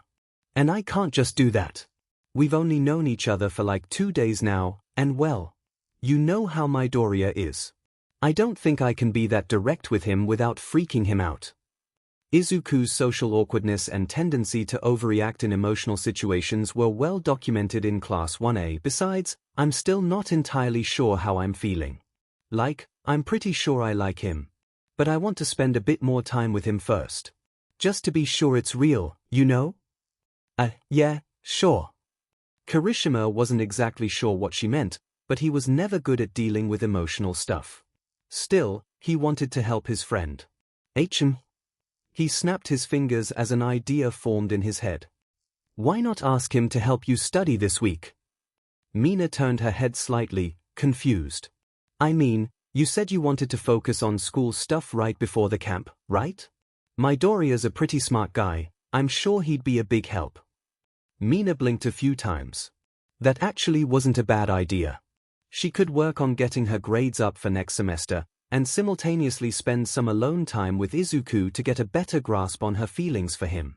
Then, when the time was right, she could make her move. She beamed. It was the perfect plan. Holy crap, you're a genius, Horn Buddy. She knocked on his head. Guess you're not as dumb as you look. Hey, like you're one to talk, Kirishima remarked, giving her a light push.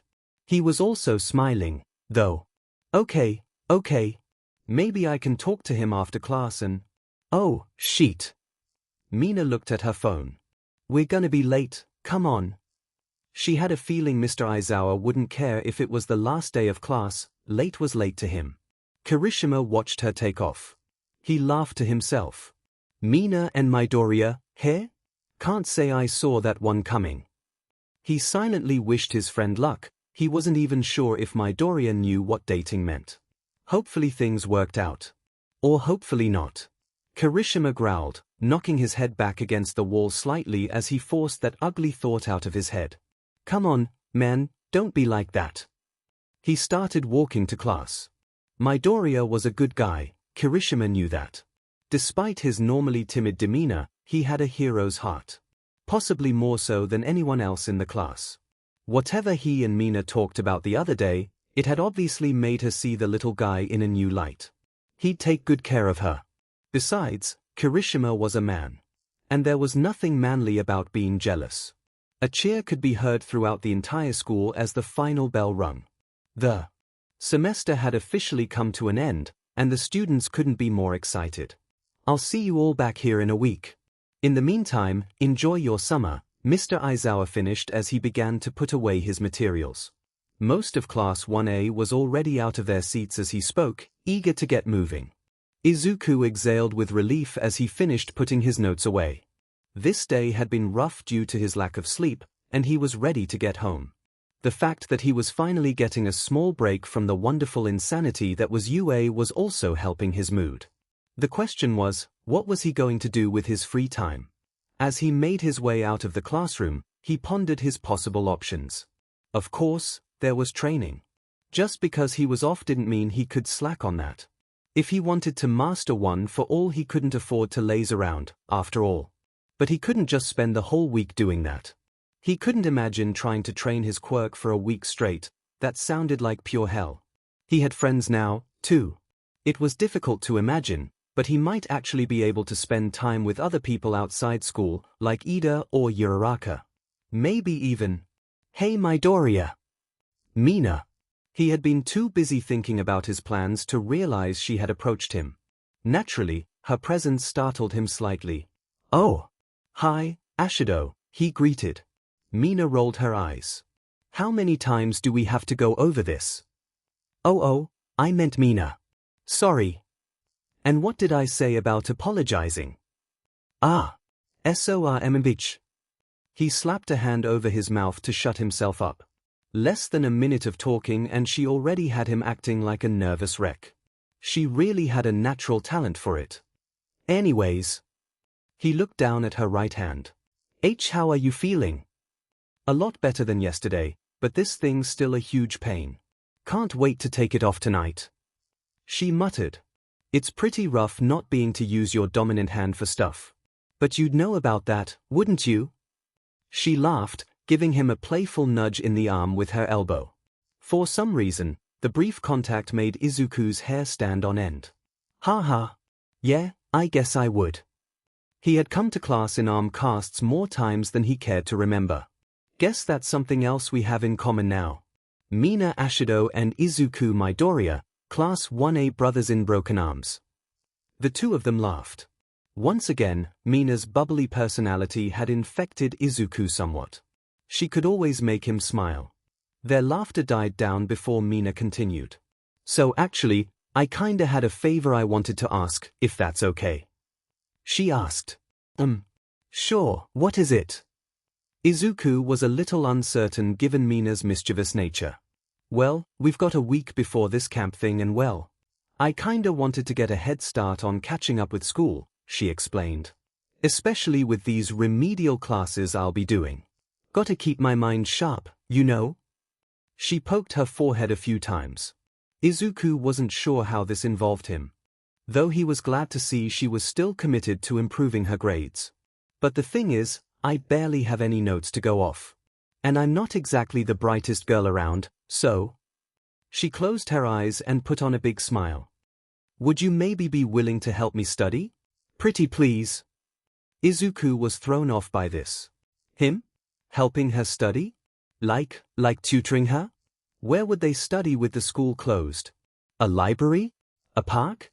One of their houses? As his imagination went haywire, the image of the two of them studying together in his room formed in his mind. A girl, alone in his room with him. Izuku's face grew so hot he swore he could feel steam coming out of his ears. Midoriya, you're doing it again. Izuku had been vocalizing all his thoughts just now, mumbling them under his breath. A rather infamous habit. Thankfully he was never coherent enough that his words could be understood, but that didn't make him any less embarrassed. Watching his reaction to her question, Mina sighed. She had been afraid of this. Look, if you don't want to, I get it. Sorry. He suddenly exclaimed. Despite his nervousness, Izuku wasn't opposed to the idea. He wanted to help however he could, and it would be a good mental workout for him. I mean, I'd be okay with it. Plus, spending more time with Mina appealed to him.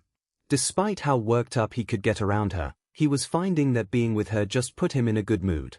Likely because of all the positivity she radiated. Because it couldn't be something else, right? He had only just started getting to know her. He couldn't possibly be feeling anything like that for her. That didn't happen to people you just started talking to. Right? But wouldn't you want someone like Yorozu's help instead? He admittedly had doubts about being a good tutor.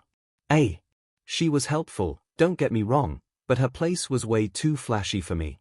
Plus, she seemed more focused on being a good host than actually helping us study.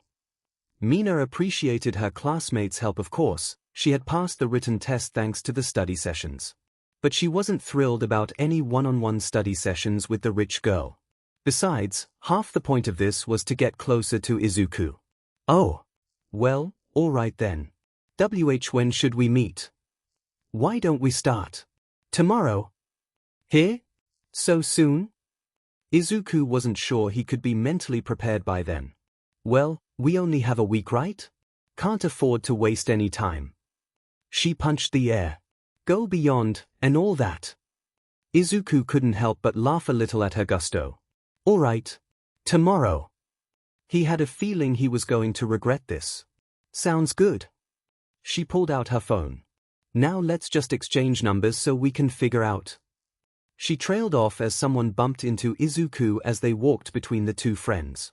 Hey, watch where you're effing going, loser. A voice growled as they gave Izuku a less than friendly push with their shoulder before continuing forward. Mina's eyes narrowed. Bakugu. While Mina had never really liked the class's resident hothead, she found herself disliking him even more after Izuku had told her about his past. How he had been bullied throughout his childhood for his supposed quirkless nature. Bakugu had called him stuff like quirkless loser before. They clearly knew each other before coming to UA, but Mina had never really thought about their relationship before. Now she understood he was one of Izuku's bullies from his past.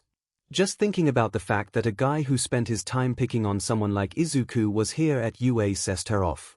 He wasn't a hero, he was just a JRK with a strong quirk. Why don't you watch where you're going? Bakugu stopped dead in his tracks. From the corner of her eye, Mina saw Izuku freeze up as well. The explosive student turned his head so one eye was looking at her. The F you just say? He snarled with a glare. He sounded equal parts surprised and angry, as if he couldn't comprehend the idea of someone calling him out. Mina, it's all right. Izuku got between the two of them, not wanting to see this escalate.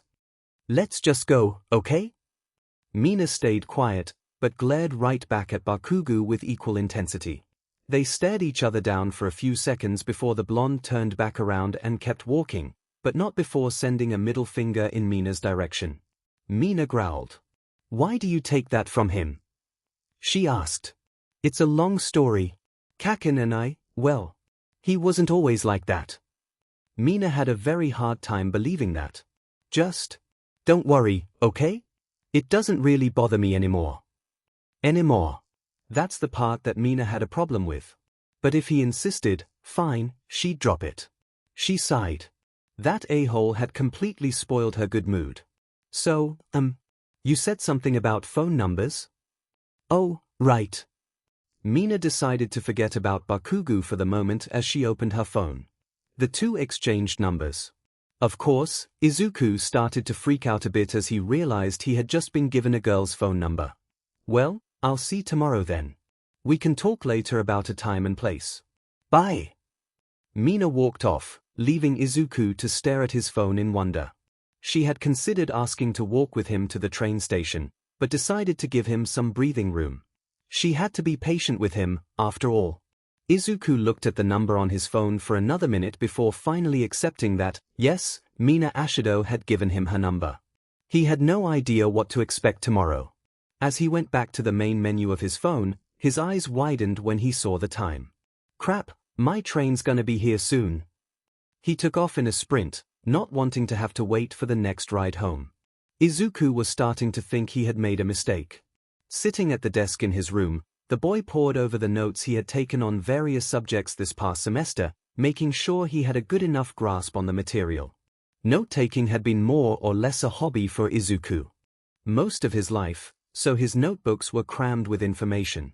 He had a tendency to write down just about anything the teachers brought up, just in case it was important. He yawned. It was about 11 p.m., and the tired teen was actually currently in his pajamas. But despite how tired he had been all day, he had been unable to fall asleep. Just like last night, a swarm of thoughts buzzed in his head, preventing him from dozing off completely. Of course, they were mostly about Mina. His agreement to help his pink friend study tomorrow was the main source of his insomnia, and the reason he was looking over his notes and books. The more he thought about the whole situation, the less confident he became. Him? Tutor Mina? He had enough difficulty having regular conversations her. But now he would need to understand how to clearly explain things so she could understand. He couldn't just hand her his notes and expect her to learn everything, after all. Would he be able to answer whatever questions she had? Could he explain some of the more complicated stuff in an easy-to-understand way? Questions like these were making him doubt himself. Mina was going to be relying on him to help her, and Izuku just wasn't sure how reliable he was. He sighed. Maybe he should call this off. He took out his phone and pulled up Mina's number, his thumb hovering over the call button. She was probably still awake. Mina, I'm really sorry, but I'm having second thoughts about this. Izuku practiced what he was going to say. He tried to prepare himself for her response as he moved to hit call. The phone started ringing. Midoriya? Her voice could be heard on the other line. Didn't think you'd still be awake. What's up? Oh, well. I just wanted to talk about tomorrow. Uh-huh. He took a quick breath, trying to build up the courage to call off their plans. He could already hear her disappointment. Izuku suddenly found himself thinking of their chance encounter the other day. He vividly remembered Mina's cold, depraved demeanor, and how much it had disturbed him. All that disappointment and self-doubt. Hello. He hesitated. If he told her he had changed his mind, would she think it was because he didn't have faith in her? That he thought trying to help her improve was a waste of his time? That everything he told her that day wasn't really true? No. Izuku had faith in Mina. It was why he said what he said to her that day. He shared things he hadn't shared with anyone else because he wanted to show that he believed in her, and that she needed to believe in herself. The fact that she was trying to improve her grades showed that she had taken his words to heart.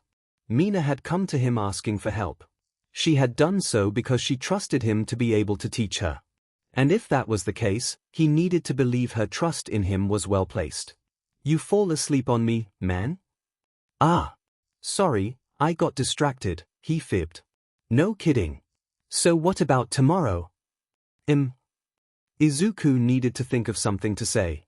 I was just wondering what subjects you wanted to focus on. He was legitimately curious. Haven't really thought about it. Mina didn't seem to suspect anything, which Izuku was grateful for. To be honest, I'm kinda sorta struggling with everything. She clearly didn't sound proud of this fact. Oh. Well then, we can figure it out when we meet. The pajama-clad boy yawned again. Sounds good. Anyways, you sound exhausted. Get some sleep, will you? I can't have my teacher napping on the job tomorrow. Laughter could be heard from her end. Izuku was glad she wasn't here to see him blush. Why yeah, got it. Well, talk to you tomorrow. Yep. Night, buddy. Night, Mina. He hung up before realizing he had actually used her first name without realizing it. He instinctively put a hand over his mouth, despite nobody being around. Despite the fact that she had insisted he call her that, Izuku just wasn't used to being so casual with someone, aside from maybe Kaken. It was unlike him to use first names without thinking about it like that, which is why he was so surprised by it. He would speculate on why he had done it, but now that he had cleared his self-doubts about tutoring from his mind, his lack of sleep was rapidly catching up to him. He let out yet another yawn and got out of his chair, walking to his bed before practically falling into it. As he drifted off to sleep, the last thing to pass through his mind was the image of Mina's smiling face. A sudden feeling of discomfort roused Mina from her slumber. She slowly opened her eyes, only to shut them even tighter as she found herself blinded by a flash of light. "Stupid sun," she grumbled, rolling over. A ray of sunlight was shining through a gap in her window's blinds and just so happened to shine right on her face. "Why do you have to be so bright?" The grogginess in her voice was clear. After unsuccessfully attempting to go back to sleep, she decided she may as well get out of bed. Sitting up with a yawn, Mina stretched her arms. She looked to the side of her bed at her clock. 10 a.m. Well, she'd slept in later. Mina was, clearly, not a morning person. Sleeping in meant she wasn't completely non-functional like she tended to be during school, but she was still quite groggy. Her covers were halfway off the bed, with only her left leg actually under them. It was a fairly common occurrence. Mina tended to get warm at night. For similar reasons, she was also wearing nothing but her undergarments. Again, fairly common for her. With a bit of effort, she swung her legs off the side of the bed, her feet finding the fuzzy pink slippers she kept there. Slowly, she rose to her feet. Her usual energy was replaced with a mild lethargy. She dragged her tired self to her closet, grabbing a purple bathrobe and covering herself with it, as well as some flannel pants. Once she was decent, she made her way out of her bedroom and downstairs. It sounded like nobody else was home. Mina supposed she should be thankful her family had let her sleep in. She entered the kitchen and went about making herself breakfast, along with a sizable cup of coffee. As she moved around, she noticed a sticky note on the coffee maker. "Mina, I went to take Makoto to a doctor's appointment. We'll be running errands for a few hours after that, so you'll have the place to yourself for a while. Call me if you plan on leaving the house. Love, Mom." And written just below this in much cruder writing. "And you better not touch my games, or else you'll be in huge trouble. Makoto." Mina rolled her eyes. He was really taking every opportunity to rub the fact that he now owned all her games in her face. Mina's parents were, for the most part, pretty lax. Most people probably wouldn't be surprised to hear this, given her personality. That said, they had their limits. Mina flunking her exam was one of them, and as punishment she had been forced to give Makoto, her younger brother, all of her video games until she got her grades up. Due to the fact that she rarely let him touch her stuff, he was taking full advantage of the situation, taunting and annoying her about it in all the ways only a little brother could. While she was already motivated enough to do better in school, getting her games back and shutting him up certainly helped. Regardless, with her mom and brother off with appointments and errands, and her dad out of town for work, Mina was left alone. She debated going into Makoto's room and messing up all his saves, just to spite him. But of course, that'd get her in real hot water. Maybe put all the discs in the wrong cases? If he complained, she'd just lie and say it was him being disorganized. Their mom would probably believe it.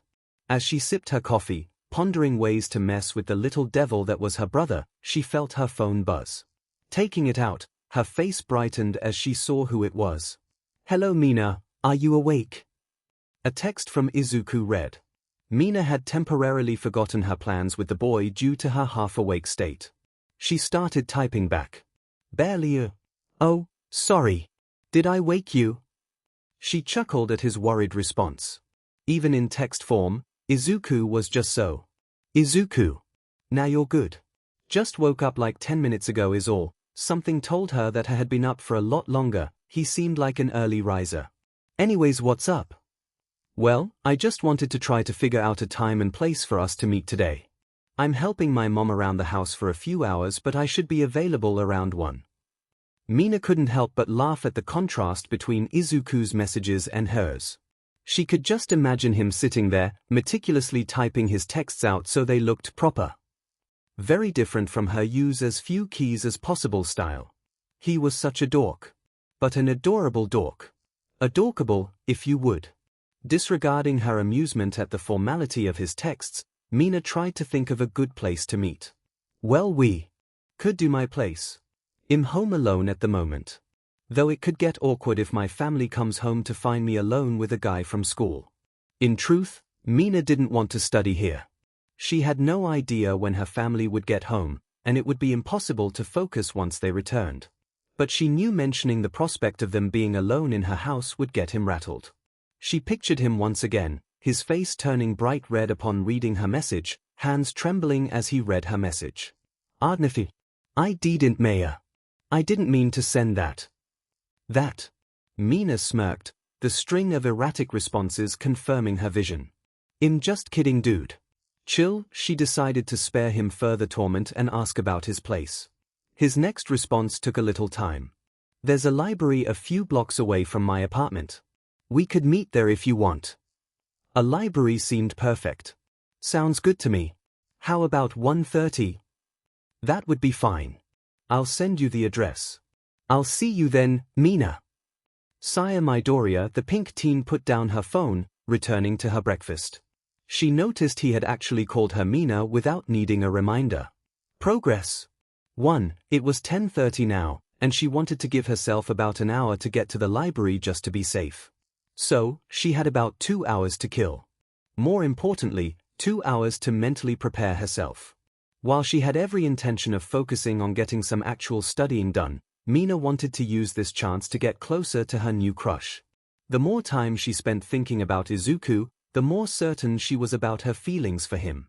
Of course, that just made her more nervous about the whole thing. Did he feel similarly about her? She couldn't be sure. He got easily flustered around her, yes, but that could be chalked up to his natural awkwardness around girls. According to Uraraka, he had acted very similar towards her at first, yet the two of them seemed to be nothing more than good friends at this point. She obviously couldn't ask him about his feelings directly. A question like, "Do you like me?" would likely make the poor boy faint on the spot. Confessing her own feelings would likely cause a similar result. At the same time, in the unlikely event he actually did feel something for her, Mina doubted he would ever bring it up. She had to make the first move one way or another. She needed to be subtle. Make an occasional comment or gesture that hinted at her attraction towards him. Unfortunately, subtlety was never Mina's strong suit. And what if he just didn't get it? She didn't want to make things awkward between them. Her biggest fear was losing him as a friend because of all this. But at the same time, she was the kind of person who couldn't just bury her feelings. Just trying to ignore this crush was not an option. The robed girl sighed, rubbing her temples. It was too early to think about all this. As she finished her breakfast, she contemplated what to do for the next few hours. She eventually decided to go for a run to at least try to clear her head for a bit. Today was certainly going to be interesting. Izuku stood outside the library, nervously looking around. It was just past 1:30, and Mina would be arriving any minute. He was wearing a blue t-shirt and tan shorts due to the warm weather, with a backpack stuffed full of study materials. He couldn't help but think that just 1 year ago, he would have found the amount of weight currently on his back unbearable.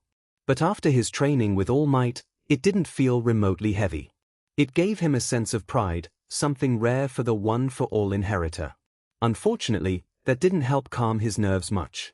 He was still quite anxious about the prospect of tutoring someone. But he had told Mina he would do it, and he intended to go through with it. Izuku felt his chest tighten slightly as he spotted a pink figure in the distance. "Oh God, she's here," he muttered. No matter how much he tried to prepare himself for this, the fact was he was spending his afternoon alone with a girl. Spending time with Mina at the mall was one thing, that had at least been a class trip. But this was just the two of them, alone. For whatever reason, that made it feel more personal to Izuku. More NTMT. Naturally, that was doing wonders for his anxiety. "Calm down," he told himself, taking a deep breath. "You're just here to study, that's all. There's nothing else going on here. Just a couple friends studying together. Guys and girls hang out like this all the time, it's nothing weird. You really like talking to yourself, don't you? Mina's voice interjected. Izuku had apparently been lost in his thoughts long enough for Mina to reach him. Flinching a bit at the sudden voice, Izuku quickly turned away from his friend to hide the embarrassment on his face. It's an old habit. He turned to face her, only to immediately look away again. Mina was currently wearing a lime green tank top and white shorts that went about halfway to her knees. The outfit was quite snug, and there was a gap between her shirt and shorts, leaving her midriff exposed. A lot of skin was showing, in other words. Izuku's face was heating up. What's the matter? Like what you see? Mina's teasing voice asked, raising his body temperature even more. What was happening? This was getting ridiculous. He needed to snap out of it. Just turn around and don't think about it, that's all. Mustering up his courage, he turned back to face her, doing everything in his power to keep his eyes on her face. Did you find this place all right? He asked, trying to completely steer the conversation away from the subject of her clothing. Yeah, sorry I'm a little late. Train station was crowded. Mina could clearly see Izuku was trying as hard as he could to keep eye contact, with a hint of a blush still on his face. While she had primarily chosen this outfit due to the hot weather, getting this kind of reaction from him was a nice bonus. She decided not to mess with him at the moment. Anyway, shall we get started, teach? Teach. You know, teacher? Or should I call you Mr. Midoriya? Dr. Deku maybe? She giggled at her alliterations. Or, how about, just call me Izuku, please? Izuku suddenly blurted out. Both were silent for a moment. Mina pet her head. Really? She asked. Nobody called Izuku by his first name, to her knowledge. Uraraka and Bakugo called him Deku, sure, but that was it. Mina had no problem with people using her first name, but she was a lot less informal than the boy standing in front of her. She was surprised, to say the least. Well, why you let me call you by your first name, right? Besides, you've called me that a couple times now. Izuku wasn't really sure why he was saying this. He tried to stay formal with even close friends. Yet those few times Mina, consciously or not, had called him Izuku, he had felt something. He felt an awkward embarrassment for being addressed so informally, of course, but there was something else. Whatever it was, it made him happy. Whatever that feeling was, he wanted more of it. Well, all right, Izuku it is, she said with a smile. There it was. That warm, tingly feeling in his chest, different from the usual tightness he experienced when he got nervous. Izuku couldn't help but smile at the sensation. He had no idea why Mina addressing him by his first name made him feel this way.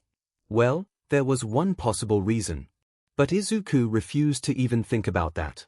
Once again, they were just a couple of friends hanging out at the library. Nothing else. Well? Mina asked. Oh, right. Let's go find a spot, Izuku suggested. The two entered the library. Mina sat down as Izuku began unpacking his backpack. The two had found a small reading room that was vacant, and promptly taken it. It had a small table with some chairs in the middle, making it an ideal spot. All right, Izuku said as he finished organizing everything, taking a seat next to Mina. What do you want to start with? He found it a little easier to keep calm now that he could focus on something other than the girl next to him. Mina leaned back, putting a finger to her chin. Well, like I said, I'm pretty behind on just about everything, but maybe math. It was quite possibly the toughest subject for her, and she wanted to start strong. Okay, we can do that. Any particular things you had in mind? Matrices? Vectors?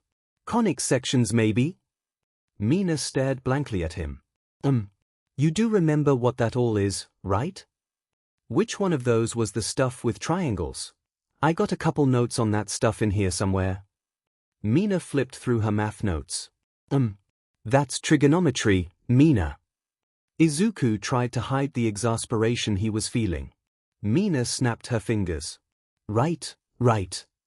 She reached the end of her notes. Weird, I swear I wrote some of that down. Izuku couldn't help but notice she only had notes for about 20 pages or so. Can I see your notes? Maybe. I'm just forgetting exactly what that was. Izuku reluctantly handed her his math notebook, watching as she started reading through it. He noticed her expression change to one of confusion as she turned several pages. After several more she almost looked scared? Ha, you've got a lot written down here, don't you? Her voice sounded a little weaker than usual. It seemed neither of them had fully appreciated just how much work this was going to be for both of them. Well, I am bottom of the class for a reason, Mina said with a big sigh, looking a bit disheartened. Don't think I retained a bunch from those cram sessions for the finals either. Don't worry about it, Izuku tried to assure her. We just need to spend some extra time on stuff, that's all. This was going to be challenging, but he wasn't going to let that deter him. Yeah, I know. Mina managed a smile.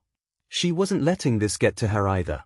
Besides, this just means there's nowhere to go but up, right? She joked, laughing. Ah, right. That was certainly one way of looking at it. Izuku couldn't help but admire Mina's way of seeing things. She always tried to focus on positives, even in what to most people seemed like a bleak situation. It reminded him of All Might in a lot of ways. It was one of the many things he found so attractive about her. Well, why don't we start with trigonometry then? The green-haired boy suggested, trying to ignore that last thought. Besides, they had a lot of work to do. Sounds like as good a place as any. Let's get started. Izuku.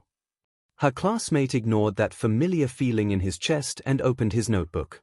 It hadn't even been an hour and the two students had already hit a wall. Seriously? How is that wrong? She shouted, slamming her hand on the table. Izuku winced at the sudden outburst. His strategy had been to review each section with Mina, then give her a few practice problems to try. At first, things seemed to be going okay. Mina seemed to have an easier time following his lesson in a one-on-one setting than a classroom full of students. But she quickly started to lose focus. No matter how much she wanted to pay attention, something about hearing Izuku go on about triangles just made her eyes glaze over. It was almost like an automatic response her brain had developed to escape boring classwork. And boy was it boring. Mina wanted to learn, she really did. But she couldn't get past the fact that she had just listened to someone talk about calculating the length of a triangle's side for about 5 minutes. What did any of that have to do with being a hero? It only got worse from there.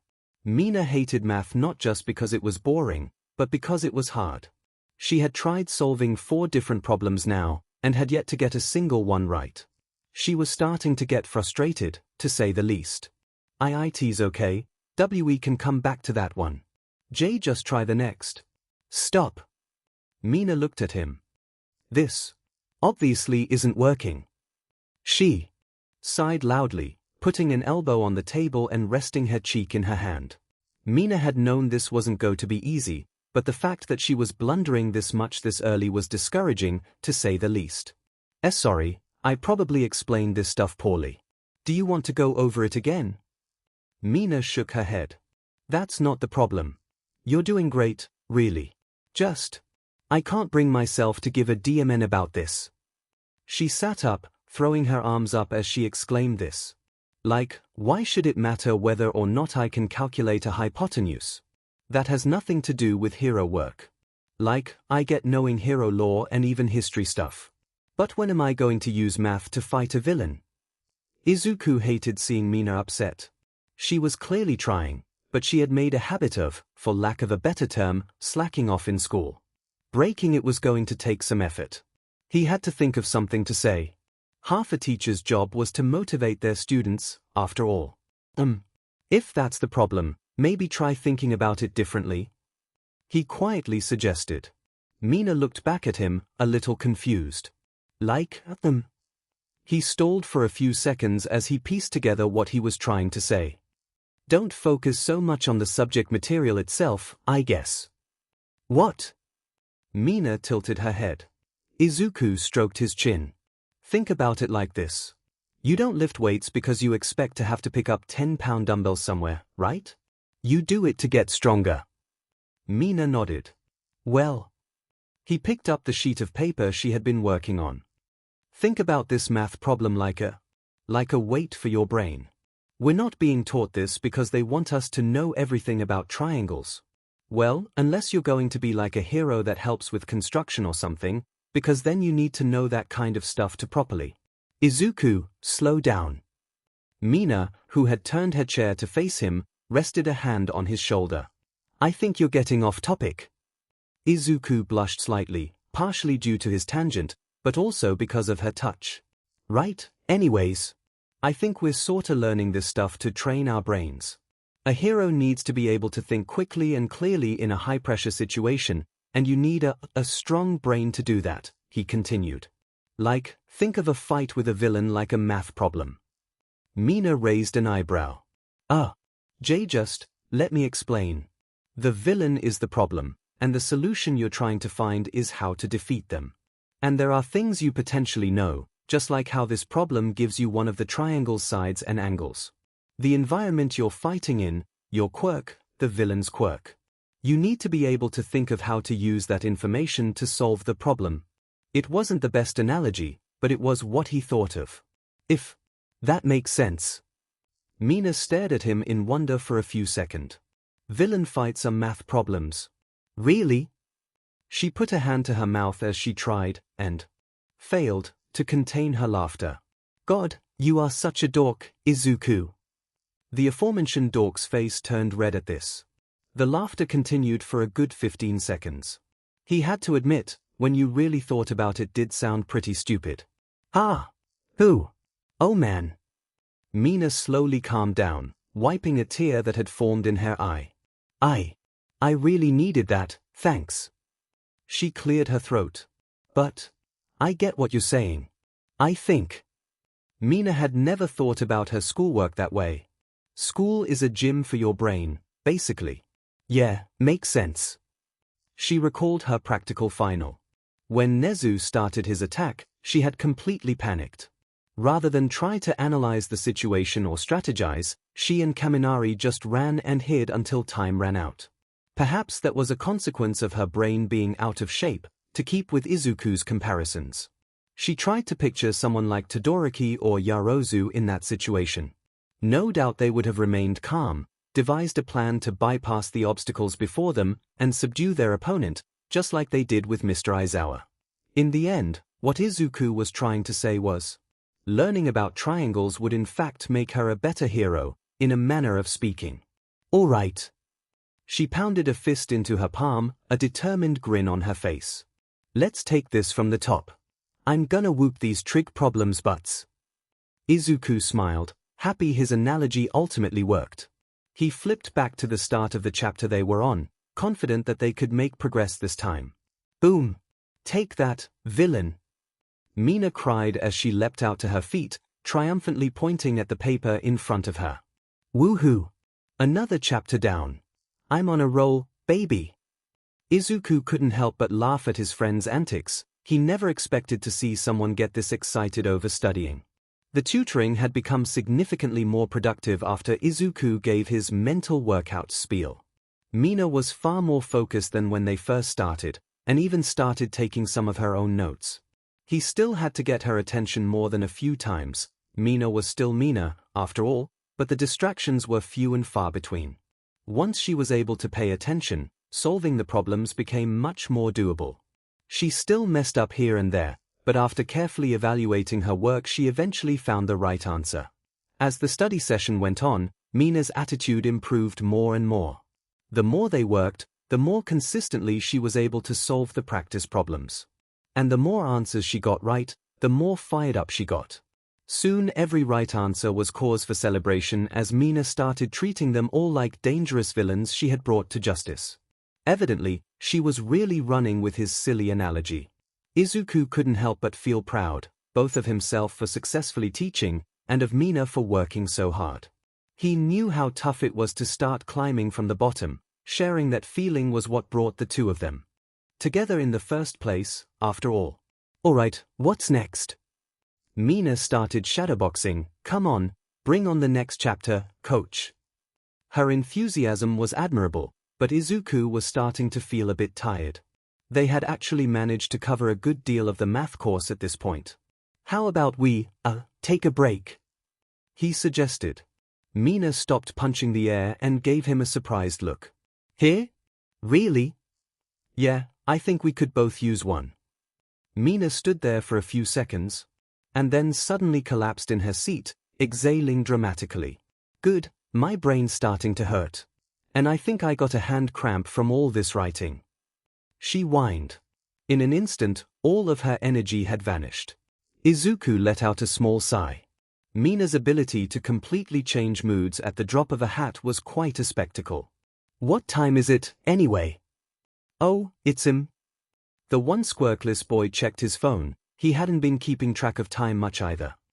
5:30? He cried in surprise. They had been at this for about 4 hours now. Wow. Time flies when you're having fun, here? Mina was curling and uncurling the finger on her right hand repeatedly to stretch them. She laughed, shaking her head. Things I thought I would never say about school. You were really getting into it, Izuku commented, rubbing the back of his head. But, I'm glad you were able to enjoy yourself. The horned girl smiled. Well, I have you to thank for that. You're not half bad at this whole teaching thing. Izuku had a way of explaining the material that made Mina feel a bit more involved, as opposed to listening to a teacher just drone on. You know just what to say to get me going. She added in a low voice, winking. Izuku froze up. Mina.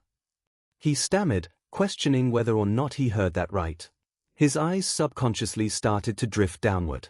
Fortunately, he caught himself before they got below Mina's neck. The tank-topped girl giggled. I'm kidding, sheesh. You should see your face, she said, shaking her head as she laughed at his embarrassment. Izuku was only half listening, though. He had managed to avoid having any more strange thoughts about Mina since they started studying, but hearing her talk like that, joke or not, had brought them back. He tried to force them out like usual, but this time it wasn't working. Several times he had questioned why he would think about her so much. Why he would act more awkward than normal whenever they were together. Why being around her put him in such a good mood, even with her constant teasing. Why he caught himself just staring at her so much. Why he would get those funny feelings in his chest whenever she would smile at him, or just call him Izuku. One possibility could answer all those questions, one he had refused to acknowledge. But the more he had tried to ignore it, the more apparent it had become. He still wasn't exactly sure, since he had never felt this way about anyone else, but he couldn't deny it. Any more. He had to admit that there was at least a chance that one possibility existed. Mina had stopped laughing at this point, and was now starting to regret what she said. Izuku appeared to have shut down because of her comment. He wasn't even really looking at anything now. The atmosphere had suddenly become very tense. She may have gone a bit too far, even if she wasn't being entirely serious. Sorry, that was a bit much. Even for me, she admitted. If Izuku heard her, he didn't acknowledge it. The pink girl sighed. Look, maybe we should call it quits for today. We've been at this all afternoon. Besides, I'm getting pretty hungry. She began putting her things away. Trying to do anything else would be awkward. She had been afraid of this happening. Subtlety was somewhat of an alien concept to her, especially when it came to expressing her feelings. Izuku's stomach was in knots. He wanted to say something, but his mouth refused to open. His mind was a maelstrom of emotions as he tried to come to terms with one simple, terrifying fact. He liked Mina. As in, liked Mina. At least, he did. It was the only thing that could explain all these feelings. Anyways, I'll see you later. Mina had finished packing and was getting up to leave. Wait. Izuku stood. Mina whipped around, a bit surprised by him suddenly returning to life. His knees were shaking. His throat felt dry. His heart rate had probably doubled, at least. He had no idea why he shouted that. Internally, he was panicking. What did he do? What should he say now? Mina, this girl he just realized he probably had feelings for, simply stared at him, looked at him expectantly. Yes? He needed to say something. Anything. How about we eat dinner together? His brain didn't have time to process the words before they spilled out of his mouth. Time seemed to freeze as Izuku realized what he just said. He mentally screamed. What had he done? Why did he say that, of all things? He wanted to take it back, to say he misspoke, but the words caught in his throat. Mina took equally long to process his question. She played it back once, twice, 3 times in her head. Her eyes widened. Did he just do what she think he did? Are you asking me out? She covered her mouth the second the words left her. She hadn't meant to say that out loud. Izuku's stomach lurched. His entire body was on fire. This was it. He was actually going to die from embarrassment. Boo. His brain struggled to form words. But as much as he wanted to deny it, the answer to her question was, why yes. He squeezed his eyes shut, expecting a slap in the face for daring to ask something so insane. Instead, he felt a hand gingerly touch his shoulder. He opened one eye to see Mina standing a little closer now, smiling warmly at him. There was clearly embarrassment on her face as well. Well, I'd love to, she said quietly. She was still blown away by what was happening. He had made the first move? Everything had happened so fast. Really? The lobster in front of her stammered. Was he dreaming? Had he actually passed out? Yes, really. She looked down. I was probably gonna ask you out eventually.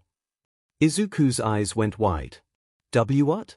But why? Mina rolled her eyes, though she kept smiling. Because I like you, silly. She said it like it was the most obvious thing in the world. Her heart was pounding in her chest. She had actually confessed. Izuku was certain he in a dream. Mina, a girl, the girl he just realized he had feelings for, felt the same way? A girl actually liked him? He pinched himself a few times before realizing this was real. Now are we just gonna stand here gawking at each other, or get some food? Come on, I'm starving here.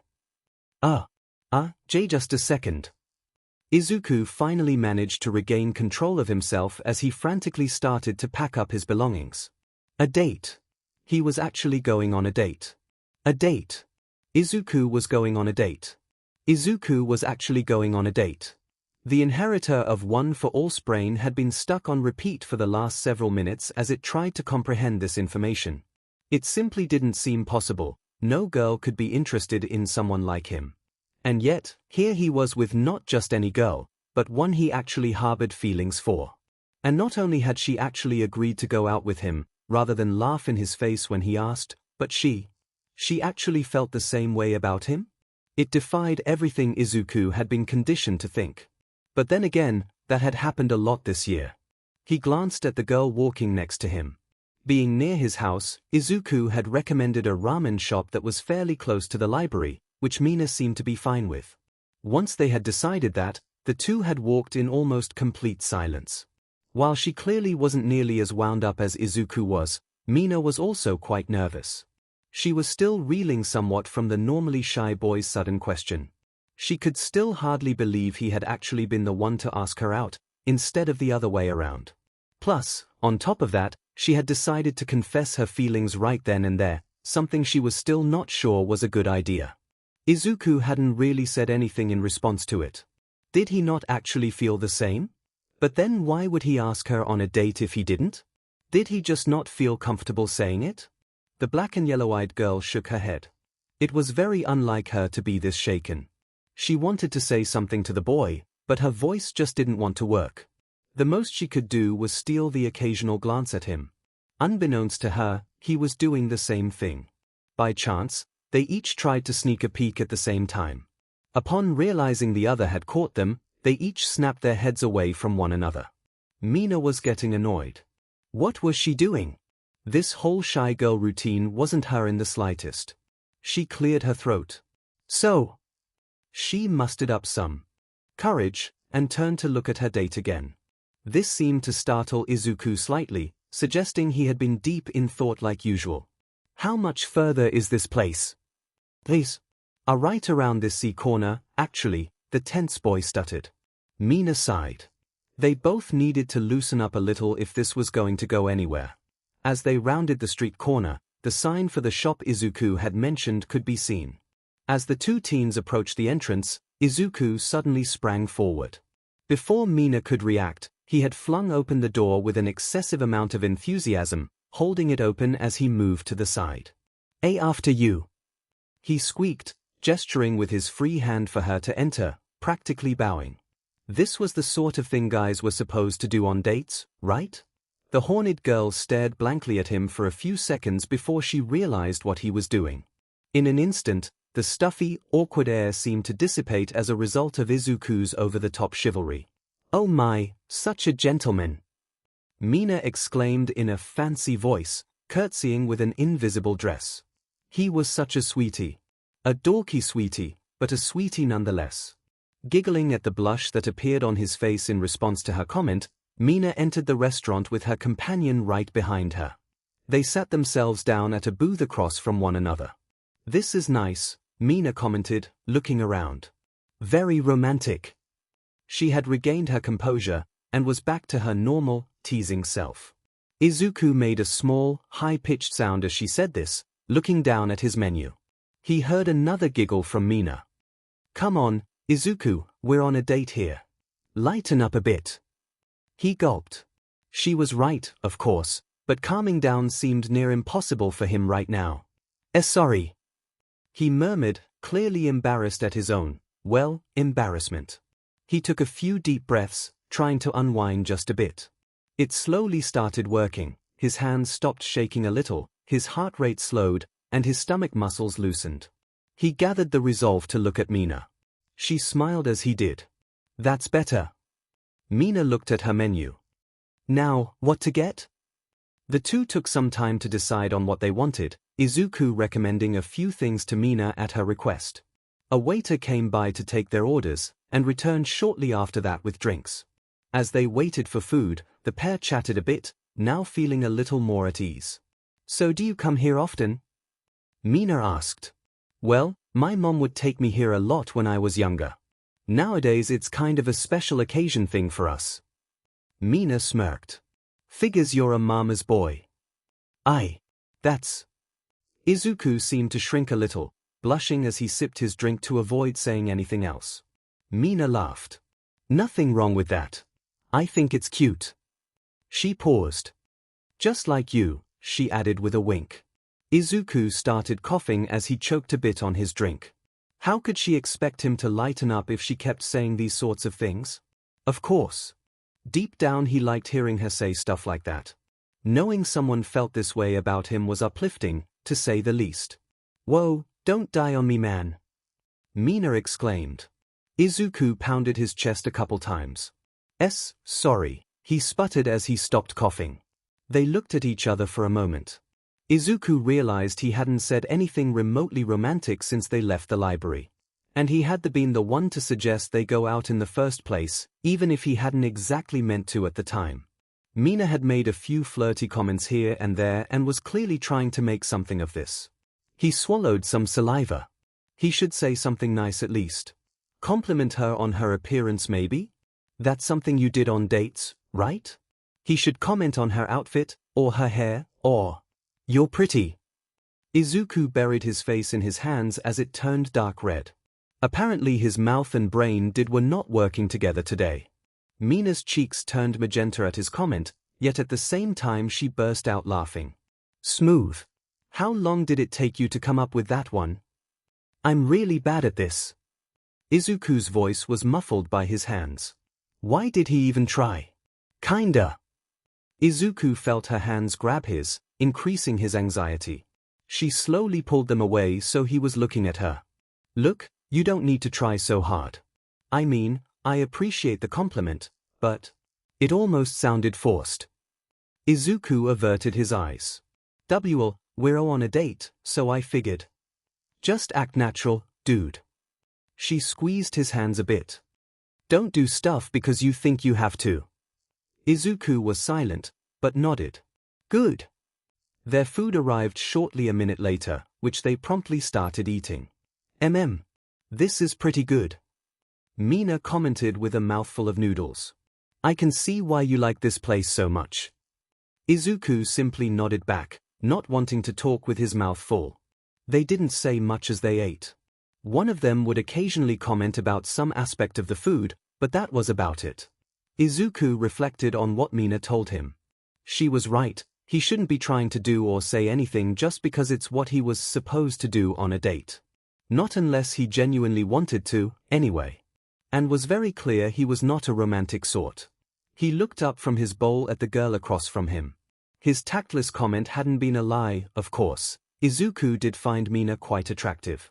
Now that he recognized he apparently had feelings for her, and that she had them for him, he felt slightly less creepy acknowledging that fact. Of course, he still felt a bit uncomfortable with her choice of attire, and was fighting even harder not to ogle at something he shouldn't. Knowing she had been planning to ask him out at some point in the future, he was beginning to suspect she had intentionally chosen that outfit to mess with him. She was going to ask him out. Because I like you, silly. Her words echoed in his head. He had a hard enough time accepting that she was willing to go on a date with him, but to hear that she was already harboring feelings for him was even more unbelievable. He couldn't help but wonder what it was she saw in him. In his mind, he was nothing special. That quiet, weird nerdy kid that didn't stand out. Hey, Mina. He wasn't sure if this was a good idea, but it had been gnawing at him this whole time. Mina currently had her bowl in front of her face as she slurped the remaining broth down. It seemed she was a very fast eater. She lowered the bowl, wiping her mouth. Can I ask you something? The girl tilted her head a bit as she looked at him. You just did, she joked, cracking a smile. Izuku felt the corner of his mouth twitch a bit. A dumb joke, but amusing nonetheless. But seriously, of course. Shoot. Well. The nervous boy twiddled his thumbs. I've been wanting to ask. What? He looked away slightly, his cheeks warming up. What is it you like about me? Mina was silent for a few seconds. Well, for starters, that adorable face of yours. Izuku's whole face began to glow. She giggled. Seriously, you're just so cute when you get all worked up like that. She found him cute. Izuku already knew this by now, but it wasn't helping his blush. But asides that, it's your unbreakable spirit. You're, seriously the most determined, passionate dude I've ever met. You're always ready to face every challenge, no matter what life throws at you. I really admire that about you. She paused. I want to be more like that.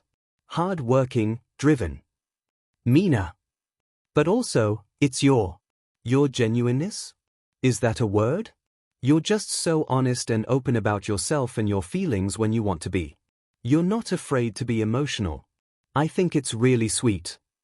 It could take a little effort to make him open up, sure, but she never got the impression he was trying to hide anything. Oh. Was all Izuku responded with, rubbing the back of his head. His stomach was full of butterflies. I feel kinda similar about why actually.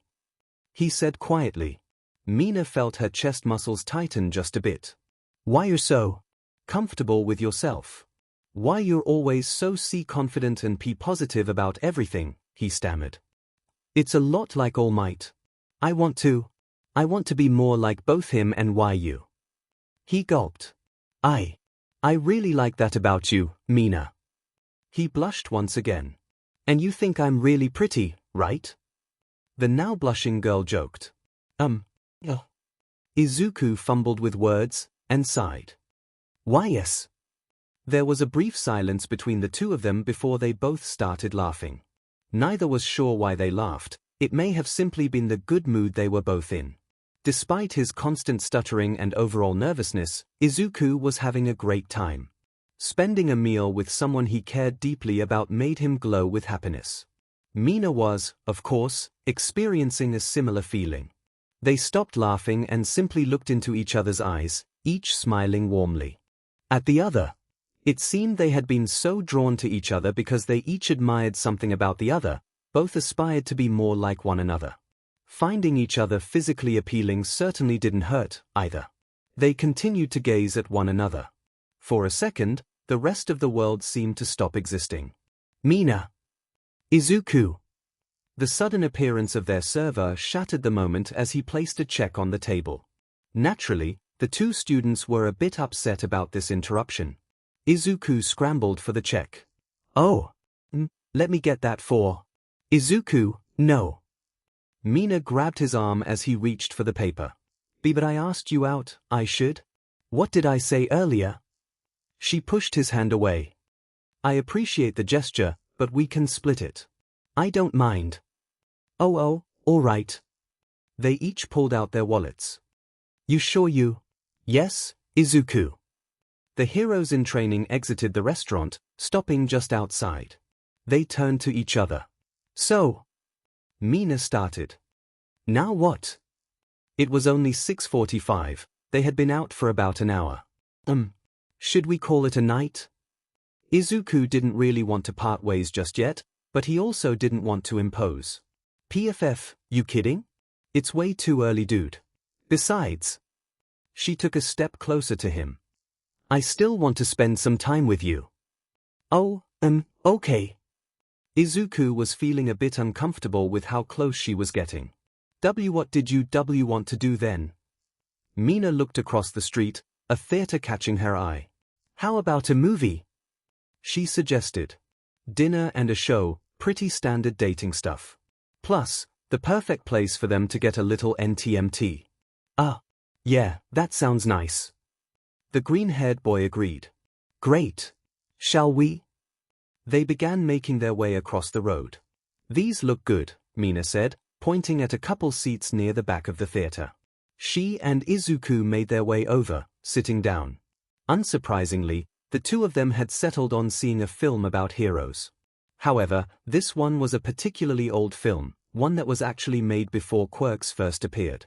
Several comics and movies had been made about fictional heroes and villains long before quirks existed, and you could still find plenty of merchandise for them if you knew where to look. This theater was apparently showing it as a special occasion. Apparently, the titular hero was known to be one of the most popular heroes of his time. You ever seen this? Mina asked her date. To her surprise, he shook his head.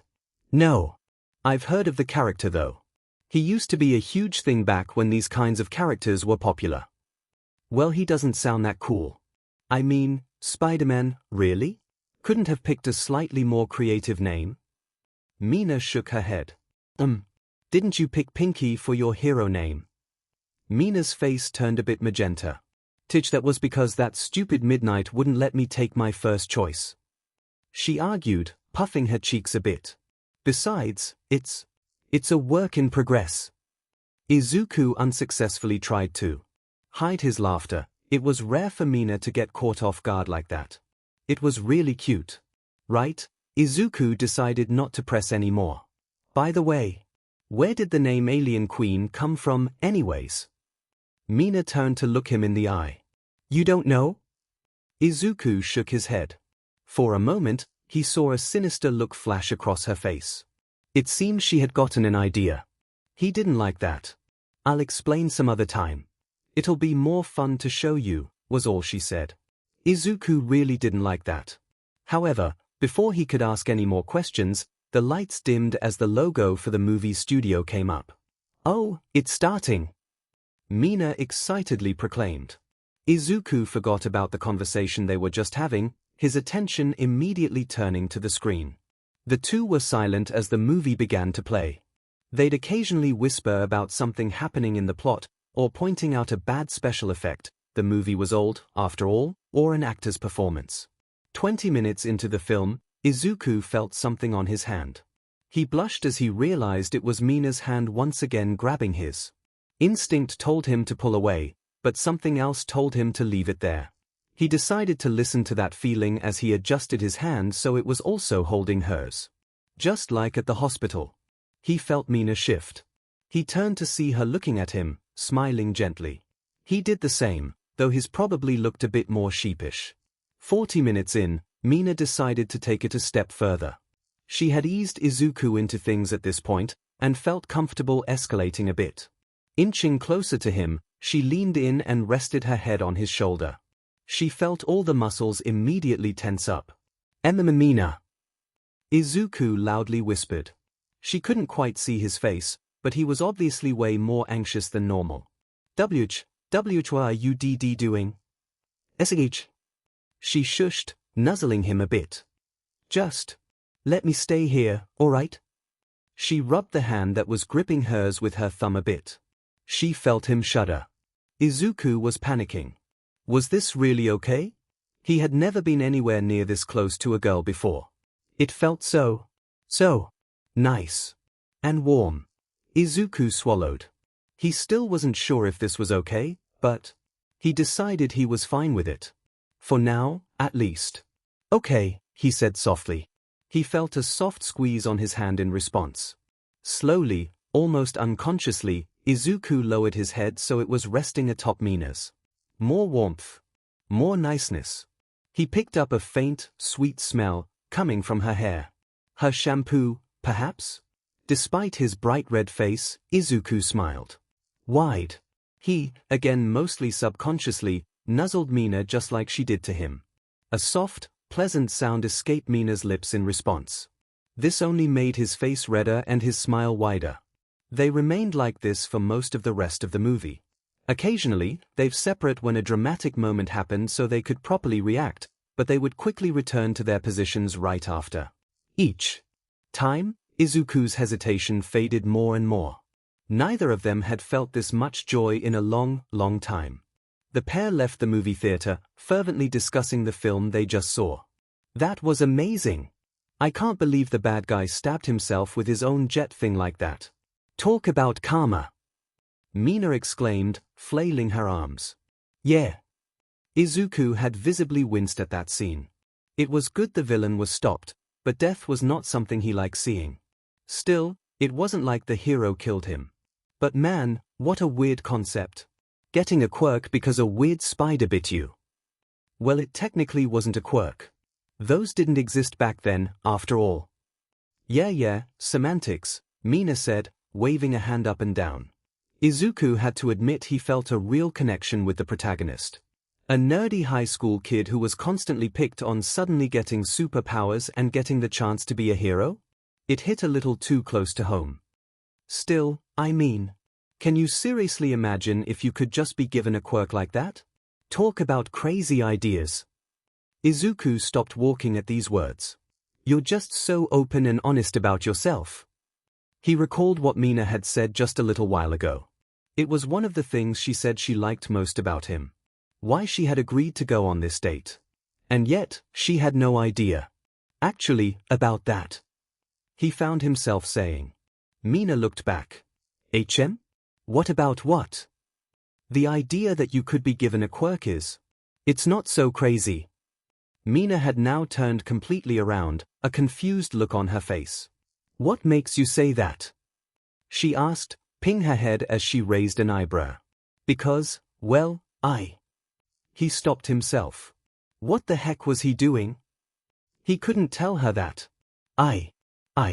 I just think, there are so many different quirks out there, who knows if there's one that lets you give people quirks. He quickly fabricated a sentence. I mean, I guess. But it still sounds ridiculous to me. She turned around and kept walking, not seeming to suspect anything. Izuku wiped a hand across his forehead.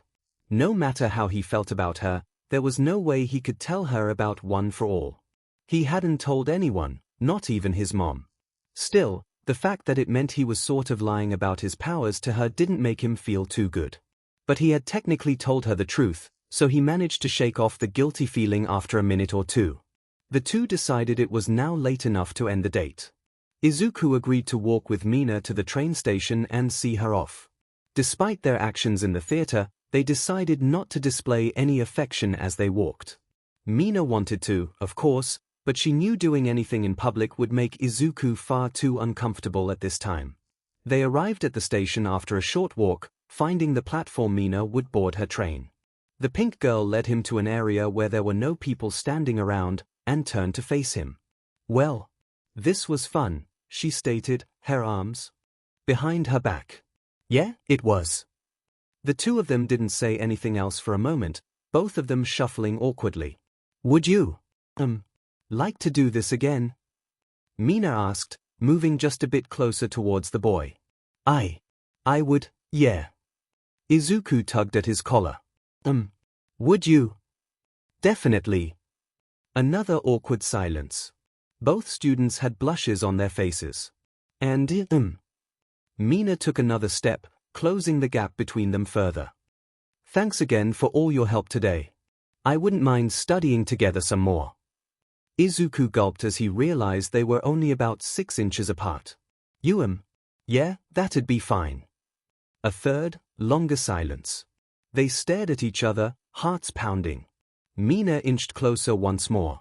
She began to lean forward, eyes slowly shutting as she puckered her lips, only to be stopped by a forehead bumping against hers. She opened her eyes to see that Izuku had lowered his head, stopping her from reaching his lips. Sorry, he quietly apologized. But, I don't think I'm ready for that. The cuddling in the theater was one thing. A kiss was on a whole other level, and something he did not feel comfortable doing at this time. Oh, right. Mina quickly backed up, looking both disappointed and a bit ashamed. Sorry. Once again, she took things a bit too far. Izuku frowned. He didn't want their date to end like this.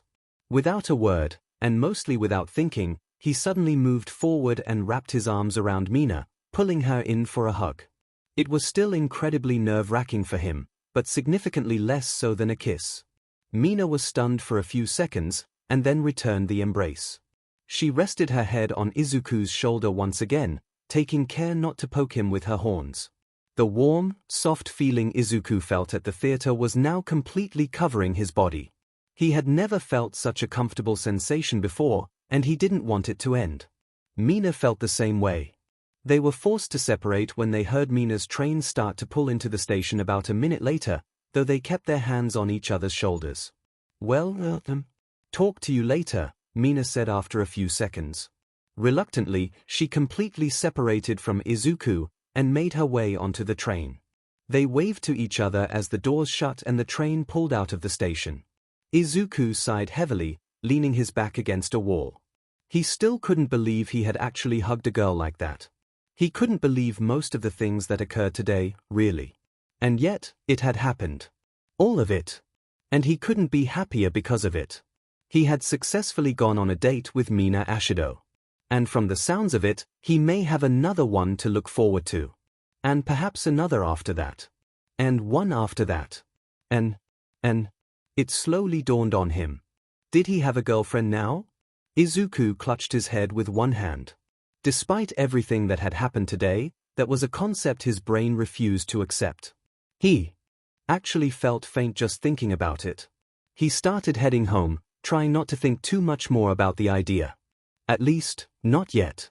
Mina flung open her bedroom door, tossing her backpack on the already messy floor as she entered. She had a spring in her step as she hummed a tune to herself, a huge closed-lip smile on her face. She flopped onto her bed, letting out a loud, joyful sigh. She laid there for a moment, looked up at her ceiling before grabbing the plushie on her bed, a cute version of the monster from Alien, and squeezing it against her chest, rolling back and forth as she giggled.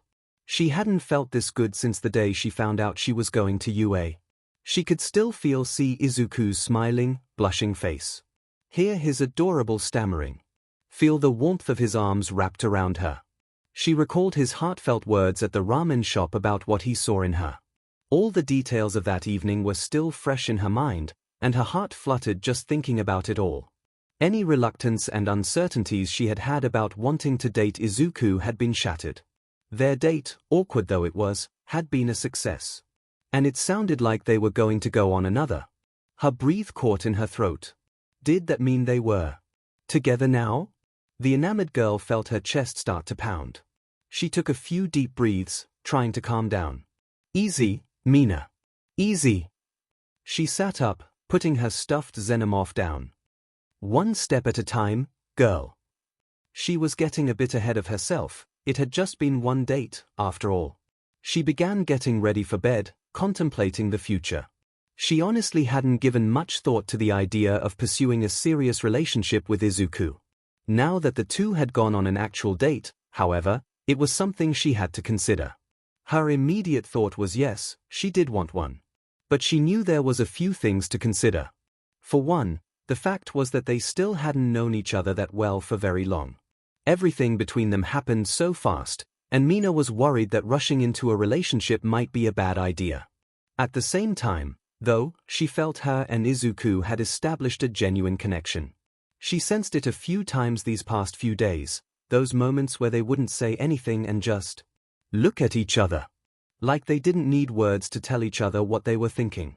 In those moments, Mina could feel something beyond a simple teenage crush. It was ridiculous to call it love, of course, but Mina truly cared about Izuku. And she got the feeling he cared just as much about her. So maybe, just maybe, a relationship wasn't such a far-fetched idea. Mina finished getting ready and returned to her bed. Her mind continued to run as she tried to get to sleep. Of course, there was no way to truly know how Izuku felt. For all she knew, he had found the date too awkward and stressful. There was also the fact that he was a very dedicated student. Would he want a relationship? Right now? His life was crazy enough as is. The tired girl groaned. Sitting up, she grabbed the phone on her nightstand. She knew this probably wasn't a good idea, but she needed to try to clear her head. Her finger hovered over the call button as she hesitated. Was asking something like this over the phone really the best idea? Hey Izuku, what's up? Just wanted to know if you're my boyfriend now, Mina said in a half-serious voice. Yeah, that's totally the best way to approach this. Still, she could tell this was going to be picking her brain all night. What to do? Her phone lighting up and buzzing answered her question. Her eyes widened a bit as she saw who it was. Izuku! She immediately answered, talking a little louder than she intended. Hey, Mina. Just hearing his voice was making her feel all tingly. There was a brief silence. I know we kinda said it already, but tea tonight was really fun. Yeah, it really was, Mina agreed. She was a bit confused. Was this all he was calling about? So, I know we mentioned another date. But there was a pause. Mina's smile dropped. She felt her heart sink. So he really didn't want to. We didn't really talk about when. And in an instant, those feelings were replaced with an urge to strangle Izuku. Affectionately, of course. Oh, yeah, I guess we didn't, did we? She resisted the urge to yell at him for accidentally playing with her emotions. If you still wanted to, I mean. But if you don't, und. Izuku, stop, Mina interrupted. Of course I want to. She thought for a moment. Are you busy tomorrow? Tea tomorrow? Izuku squealed. So soon? Mina rocked back and forth on her bed. I know it's kinda sudden, but I really wanna see you again. She started twirling some of her hair around her finger. But if that won't work, I'd love to. Mina winced, pulling the phone a few inches away from her ear as Izuku practically screamed. I mean, why tea tomorrow? Tomorrow would be nice. Mina could imagine how red he must be after that emotional outburst. She swore she could feel the heat radiating through the phone. She let out a laugh. You're just too dim and cute. She heard an incomprehensible noise on Izuku's end. So, did you have anything in mind? Izuku took a moment to form actual words. Oh, well, I figured we could do some more studying tea together. Mina rolled her eyes. Of course his idea of a date would involve schoolwork. Still, there was a lot more material she wanted to catch up on, so a couple hours of study wouldn't hurt. Not exactly the most romantic idea I've ever heard, but sure, she replied. But I'd rather not spend all day in the library again. Kinda stuffy in there. Oh. Well, the weather's supposed to be nice tomorrow. And maybe we could go to a park or something? Mina smiled, she liked the sound of that. Sounds like a great idea. There's a pretty big one near my place, actually. We could study for a bit, then go walking on some of the trails. Oh, we could totally have a little picnic. Or maybe. She got more and more excited as she started rattling off all the activities they could potentially do together. Yes, that sounds. Mina, wait, slow down. Mina. Izuku could barely get a word in. And we could. Oh, sorry. Got a bit carried away there. She laughed nervously, blushing to herself. So, park sounds good, yeah? Yeah. I'll, follow up on a time tomorrow. Sounds good. See you then. Mina hung up the phone, setting it back down. She let out another loud sigh, lying back in bed. She could have asked about what their relationship was at this point, but she decided against it. She'd let tomorrow play out. She had a feeling both she and Izuku would have a better idea afterwards. Izuku could still feel himself blushing as he hung up the phone. He didn't know what prompted him to call Mina and ask about that. It could have waited until tomorrow, right? Did asking about a second date barely an hour after the first seem too clingy? Too desperate? He had considered all those things, yet he couldn't get himself to stop thinking about it. By the time he had gotten home from the station, he already missed being around Mina. He had gone straight to his room after getting home and just sat in bed for a while, thinking about everything that had happened that day. It all still felt like a dream to him. He had tried to get to sleep, but his brain was in overdrive thinking about Mina. Her perfect smile that lit up the room, that bubbly laugh that could cheer anyone up, those gorgeous eyes that he found himself getting lost in so many times, her soft, fluffy hair rubbing against his cheek. Izuku felt a bit ashamed of himself thinking like that. Being that close to Mina had been terrifying at the time, but now that he was back home he found himself longing for her touch again. He just wanted to be with her more. He was head over heels for the girl, even if she did turn him into a babbling mess at the slightest hint of affection. He had called her hoping that it would help get her out of his head a bit. Unfortunately, it was having the opposite effect. He hadn't expected Mina to want to meet tomorrow. He wasn't even sure if she'd want to meet at all. But he was more than happy to spend time with her tomorrow, as evidenced by his overly enthusiastic agreement. That said, the fact remained that this would be a second date. What did it mean if they wanted another? He had tried not to think about since the station, but was this potentially becoming a serious relationship? Izuku shuddered. He had never once in his life entertained the idea of having a girlfriend. The fact that there was a possibility of it happening now scared him. But at the same time, just thinking about it being a reality put a big, stupid smile on his face. He yawned. His mind finally seemed to be tiring itself out. Rolling over, he shut his eyes and eventually drifted off to sleep. Okay, school books, lunch, anything else? Izuku rummaged through his bag, triple-checking to make sure he had everything. It was about 12 p.m. and he needed to meet Mina in about an hour. After waking up, he had texted Mina asking about a time to meet. They both had morning chores to do, as well as their own workout routines, so they decided on an afternoon meetup. He was nervous, of course. He had no clue what to expect for a second date. Yesterday had happened on a whim, but this was planned. He dreaded what Mina had in store for him. "Mom, I'm heading out." Izuku called as he approached the door. "Have fun with your friend. And make sure you don't stay out too late, okay?" His mother's voice called out from the other room. Izuku hadn't told her exactly what he was actually doing, of course. He didn't like keeping things from his mom, but he also didn't want to drop the fact that he was going on a date on her. He didn't want her knowing until he had determined what exactly he and Mina were to each other. As he stepped out the door, he felt his phone vibrate. He pulled it out, expecting something from Mina. She had been texting him all morning, usually about random stuff. Not that he minded. He stopped walking when he realized who it was from. "Hey Deku, some of us are going to the beach in around 3, did you want to join?" Okako Uraraka. Izuku panicked. He had been so caught up in spending time with Mina he had forgotten about his other friends. They'd obviously want to do stuff with him over the break. He sighed. It sounded like fun, but he wanted to be with Mina today. And there was no way he was going to try and bring her to this. He had no intention of telling his friends about what was going on, not when he himself didn't fully know what was going on. Of course, he didn't want to lie either. So, he'd have to compromise and tell a half-truth. "I'm so sorry, but I can't today. I have other plans." Technically true. Or, sad face. "Well, maybe some other time this week then." Uraraka responded.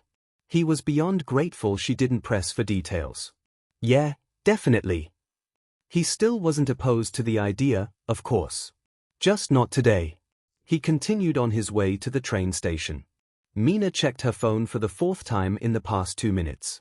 1. She fidgeted impatiently as she sat on a bench at the train stop, watching vigilantly for the next arrival. She had expected Izuku on the last couple stops, but there had been no sign of him. "Come on, hurry up already," she mumbled to herself. The morning had crawled by, and she was beyond sick of waiting. Her mom was a bit concerned with her going out for the day again, but she was much more accepting when Mina explained she was going to study with a friend. Mina had never been one to lie to her parents, so her mom trusted that she was actually going to study and not, say, hang out at an arcade all day. And technically, she was going to study with a friend. That just wasn't the whole truth. She had every intention of telling her parents about Izuku, but first she needed to see where her relationship with him was actually going. Plus, she didn't want her brother overhearing that she had a date. She wouldn't hear the end of it from him. She had also received a text from Uraraka inviting her to an outing at the beach. It sounded like a blast, but Mina declined, saying she had other stuff going on. She just wanted to be with Izuku today. There was a lot she needed to figure out, after all. As she eyed the train tracks like a hawk, she didn't notice the figure walking up to her. "You know you missed a couple trains already, right?" Mina snapped her head in the direction of the voice to see a familiar head of spiky red hair. Her eyes widened slightly. "Kei Kirishima. What are you? Have you been spying on me?" She glared. Her classmate held his hands up in a defensive manner. "Hey, it ain't like that. I just got off a couple trains back and happened to catch you sitting here. I thought it was a bit weird." He looked at the tracks. "You are waiting for someone or something?" "Of course I am, dummy," she snapped, looking back at the tracks. She saw Kirishima grin in her peripheral as he leaned in. "Dude, I swear. It's Midoriya, isn't it?" Mina gave him an elbow in the ribs as a response. He seemed to anticipate this and activated his quirk just enough to absorb the blow. "Aha! I knew it." Mina couldn't hide her blush for long. She shouldn't be so concerned. After all, he already knew she was planning to ask Izuku out. "All right, yes," she admitted. "We're going to study at the park." "Oh, the park. I see my little plan is paying off." There was clear pride in his voice. "Better than you'd think, actually." Mina felt like he deserved to know, seeing as he helped her out. "He actually asked me out yesterday." Kirishima's jaw dropped. "No way. No freaking seriously? Him? Just like that?" Mina shrugged. I couldn't believe it either. We ended up getting dinner and seeing a movie. It was really nice." She smiled as she remembered last night once again. "Like, really nice. I'm actually meeting him for a second one." Her middle school friend beamed. "Dude, that's great. So you two are a thing now?"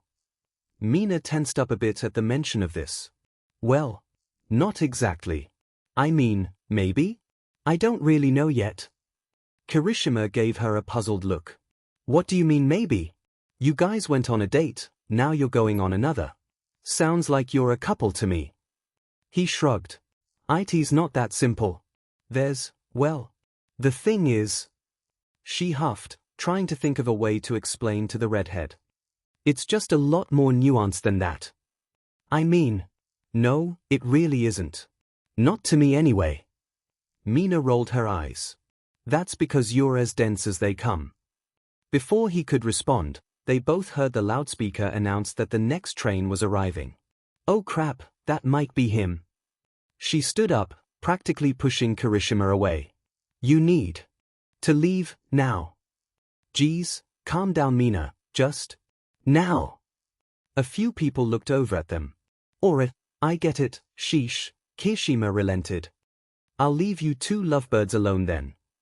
He turned to head back up the stairs leading to the station exit. Wait, one more thing, he stopped, turning to her. If you tell anyone about any of this. She held out a hand, a bit of acid forming in it. She had a dead serious look on her face. They won't find your body. Got it? Kirishima simply grinned. It was a scary look, but he had known her long enough to recognize it was just a front. Still, he didn't feel like upsetting her, so he'd keep his mouth shut. Loud and clear, was all he said before leaving. Mina let out a half-sigh half-groan as she ran a hand down her face. She did not need that right now. Though she supposed she should be grateful it had been Kirishima, she couldn't imagine trying to explain what was going on to someone who didn't know, especially if she couldn't get rid of them before Izuku arrived. Plus, she knew Kirishima wouldn't tell anyone. At least, if he knew what was good for him. She returned her attention to the train that was pulling in. Her eyes darted from door to door as people started pouring out until she spotted a head of green, curly hair in the crowd. She sprang to her feet, practically leaping up and down as she frantically waved to Izuku. He quickly noticed her, she wasn't hard to spot, after all, and gave a wave and a smile before maneuvering his way through the swarm of people over to her. Hey, sorry I'm a little late, Izuku started apologizing for his tardiness before Mina suddenly pulled him into a tight hug. Alarms started going off in his head as his whole body went rigid. Girl. Hugging him. Public. But. She was so warm. Mina quickly realized his discomfort and pulled away, an apologetic smile on her face. Hey, sorry. Got a bit too excited. Izuku's face slowly turned back to a normal color as his body relaxed. I missed you.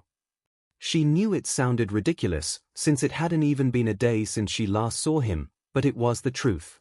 Izuku looked away slightly, rubbing his arm. Why yeah. Me too, he admitted, his cheeks turning rosy. Should we get going? Mina led the way as they made their way out of the station to the park. They managed to have a small conversation along the way, asking how each other's mornings had gone. I'm seriously going to kill him one of these days.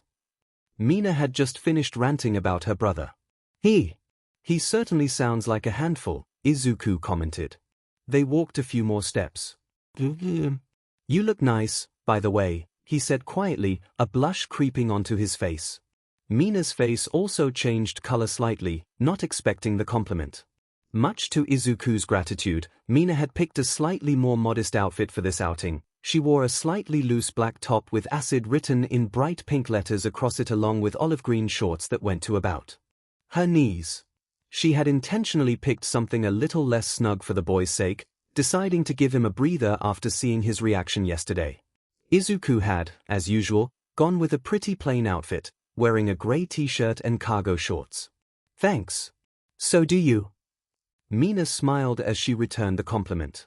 They arrived at the park around 1. It was a warm summer afternoon, but not overly humid, making it an ideal day to spend outside. They set out finding a spot to set up their things that was away from other park goers, both to help focus on studying and to give them some privacy. The park was pretty busy, as was expected, but the two teens eventually found a tree to sit under with nobody in the immediate area. Oh, this is perfect, Mina commented as got settled in, leaning against the trunk. Nice and quiet. Yeah. Izuku took in their surroundings. The park was fairly expansive, with rolling hills of green with specks of color from flowers and animals. The air was filled with the sound of birds singing and insects buzzing. The trees swayed ever so slightly as a gentle breeze blew. Now I don't know about you, but I'm feeling pretty hungry. Gonna eat before we start any work, Mina said, pulling out her lunch. Izuku felt the same. They ate in relative silence, drinking in the calm beauty around them. Every so often one would ask the other about their food, or point out something that caught their eye. Once they finished, they decided to begin studying.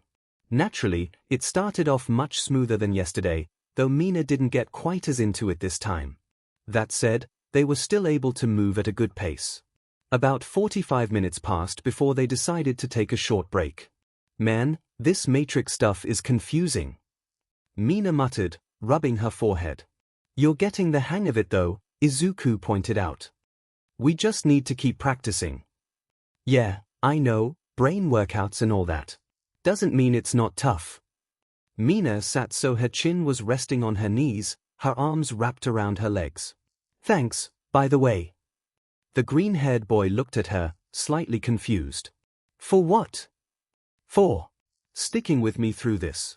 I mean, yesterday didn't exactly get off to a good start, and I feel a lot of other people would have just gotten too frustrated with me to continue. She knocked a fist against her head a few times. I'm not exactly the brightest tool in the shed, so it's not easy for me to grasp all this stuff. But you're just so patient. You don't mind explaining something, like, 5 times in a row for me if you need to. It can't be easy, and I really appreciate it. She gave him a small smile, though there was a hint of sadness in it, as if to say I don't deserve it. It's nothing, really. He assured her. I mean, what kind of person would I be if I just gave up on someone in need? He did his best all-might smile, complete with a thumbs up as he said this. Besides, I don't think you give yourself enough credit, Mina. This stuff wasn't easy for me to grasp either. You're a lot smarter than you think. Mina's smile brightened. Why do you always know just what to say? She asked, scooching closer to him. Izuku tugged at his collar. He shuddered a bit as he felt a familiar feeling on his hand. Looking down he saw, sure enough, Mina had grabbed it. He gulped, looking back up at her. Like so many times before, the two of them stared at each other, neither one saying a word. Once again, the rest of the world seemed. Mina could feel it. This was the time to ask. Hey, Izuku? Are we? Midoriya? Ashido? Is that you? The sound of a distant, familiar voice calling out immediately drew Mina and Izuku out of their trance. Turning towards the source of the sound, their eyes simultaneously widened. Tenya Ida was currently jogging towards them, waving enthusiastically. Izuku felt all the color drain from his face. He practically screamed as he quickly pulled away from Mina, wanting to create some distance. Mina apparently had the same idea. Fortunately, Ida seemed to be too far away to have noticed how close they had been. Ah, it is you. Enjoying the nice weather, I see. The Class 1A representative greeted as he got close enough to speak at a normal volume. Well, normal for Ida anyway. Hey, Ida. What brings you here? Izuku was practically shaking, he was so frightened. I was just out for a run before meeting up with some of our classmates later. He paused. Uraka did mention you wouldn't be making it because of other plans. I take it this is what she meant. Well, you see. Izuku was scrambling for a way out of this. Mina simply watched and stayed silent. The bespectacled boy looked at her, then back at Izuku, then back to her. Forgive me for prying, but I can't help but find it strange to find you two here alone. Why not join us at the beach? I'm certain you were both invited. Izuku internally screamed. Ida had somehow failed to immediately guess why they were here, but he was going to quickly figure it out. Should he just tell the truth? He didn't want to lie to his friend, of course, but he didn't feel ready to disclose something like this. See, Mina and I. He's helping me with studying.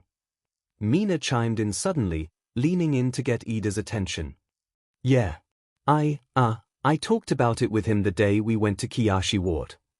While that wasn't actually true, everyone knew the two of them had spent time together that day. We just didn't want to get too distracted is all, so we decided to come here on our own. Mina didn't really talk to Ida, but she and everyone else in the class knew he had a fervent respect for academics. Hopefully bringing that up would distract him. Ida stared intensely, light reflecting off his glasses so they masked his eyes. Is that so? He turned away, stroking his chin. To think you would use your time off to help a fellow student. He spun back around, a look of admiration on his face. Truly, you embody what it means to be a UA student, Midoriya. You are a shining example to us all. He glanced at Izuku's companion. And you, Ashido? Using the vacation to study. It is good to see you taking your education seriously. I see the results of your final haven't hurt your conviction in the slightest. Mina gave a blank stare, opening her mouth and then closing it. Was that supposed to be a compliment? I am so honored that I was chosen to represent a class of such students. Ida looked like he was on the verge of tears as he clenched a fist in front of his face. Mina couldn't help but muse that Izuku had technically been chosen first. Well then, I shall let you two return to your work. I apologize for interrupting. The engine-legged boy bowed to his classmates before running back to the path to continue his jog. Mina and Izuku sat completely still for several seconds after he was out of sight. They then simultaneously let out a massive sigh of relief. Izuku covered his face with his hands while Mina just shook her head, a bewildered look on her face. Thanks, Izuku's muffled voice said. I didn't know what to do. Don't mention it. God. Mina leaned against the tree. What? What is he? Her date uncovered his face. His really intense, but he's a good friend, trust me, he stammered, trying to defend Ida a little. I couldn't tell if he was complimenting me or insulting me, Mina remarked, letting out a small laugh. Like, holy crap. What a character. She turned her head to look at Izuku, who looked just as lost as she did. Ida's intrusion had totally spoiled the mood, and she had lost any drive to bring up their relationship anymore. So, back to work. Izuku looked at her, a hand over his chest as he breathed a bit heavily. Sure, just give me a minute. The afternoon seemed to fly by for Izuku and Mina. They spent about another hour studying before deciding they'd had enough, and decided to enjoy the outdoors. They walked around the park, spent some time on a playground or two, and just sat and took in the scenery together. Mina would periodically find some way to flirt with her date, knowing just the right thing to say or do to get him flustered. As the day went on, they went to a nearby American chain and grabbed a quick bite to eat before Mina insisted they return to the park for one last thing. The two Udara students were walking through a wooded trail in the park that slowly seemed to be leading uphill. Mina claimed she had something amazing to show Izuku at the top. Naturally, he was slightly worried given her mischievous nature, but he went with it. Come on, it's not much farther. Mina excitedly exclaimed, literally jumping as she spoke. You said that 20 minutes ago. Izuku reminded her, looking at the sky. The sun was starting to set, and he was worried they'd run out of daylight before getting back. Well, I mean it. This time. In fact. As they rounded a bend, Mina stopped and gestured outward with her hands. Behold! Izuku's jaw dropped as he took in the sight before him. They had reached an overlook that gave an impressive view of most of the park, as well as the surrounding city. The sun glowed over the horizon as it began its descent. Wow! Pretty sweet, right? But that's not the best part. Mina grinned as she led the awestruck boy over to a huge tree that was growing nearby. Here we are. Izuku gave the pink girl a look of confusion. I'm not sure I'm following. Meet you at the top.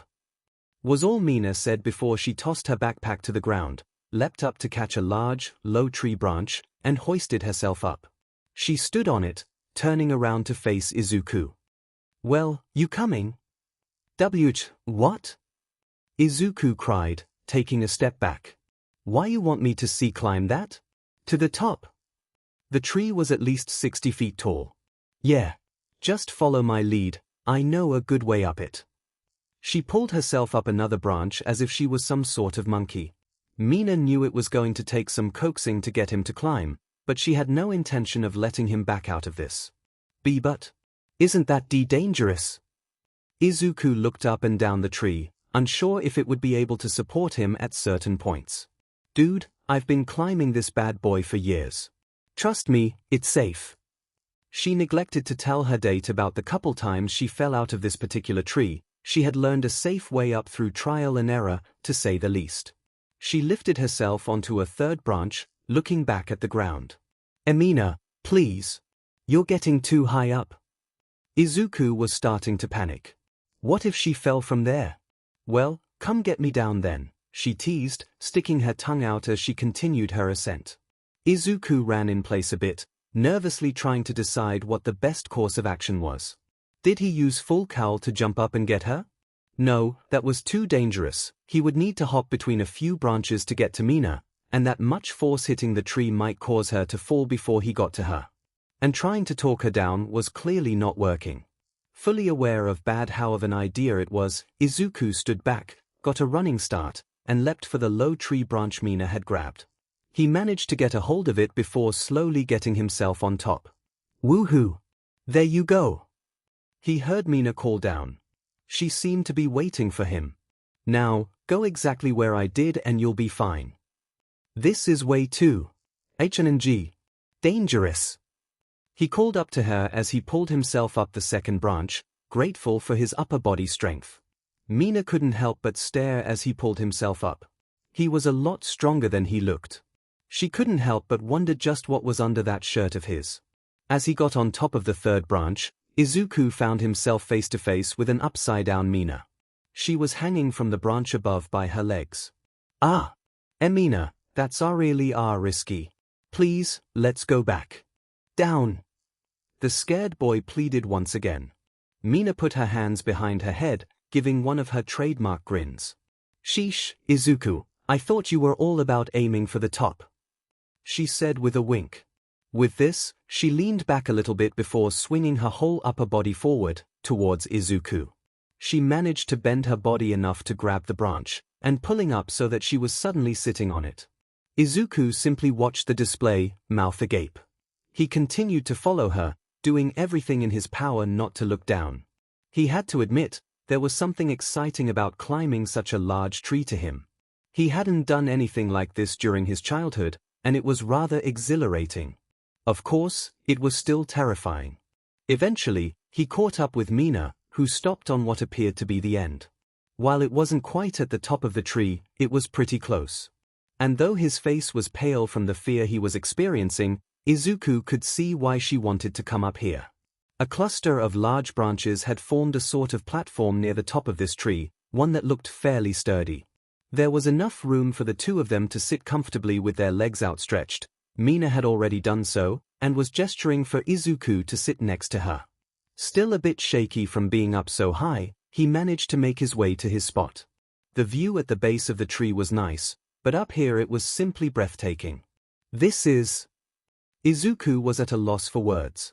He literally felt on top of the world. See? Worth it, right? And you were worried, she teased. It's still dangerous.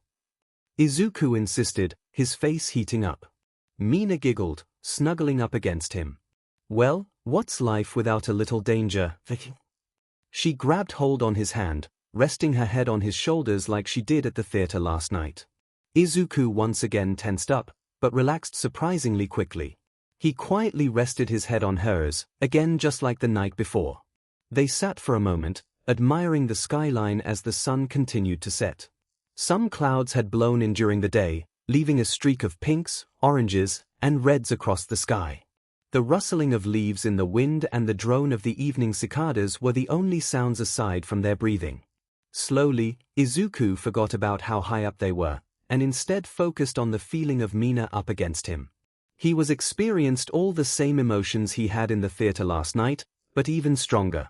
Her hair tickled his cheek as she rubbed her head back and forth, a gesture he returned in kind. They both could sense it. This was the moment they had both been waiting for. Izuku. Hey, Mina. They spoke almost simultaneously. They each felt a knot in their stomach when they realized the other had said something, and pulled their heads away so they could look at each other. Why you first? Izuku insisted. Color was rushing to each of their faces. Well. Mina looked down a bit. I wanted to bring this up. Earlier, before Ida happened. Izuku felt his heart rate begin to increase. Well, it's about. She took a breath. Well, us. She turned her gaze back to his face. We clearly feel something for each other. And we've gone on 2 dates now. Actually. I was just about to bring this up too. She could see Izuku shaking slightly. Because, I, I kind of want to keep doing this. He mustered up the courage to look her straight in the eye. I really want to keep seeing you, Mina. Mina felt like her heart was going to leap out of her chest. A huge smile crept onto her lips. Ha ha.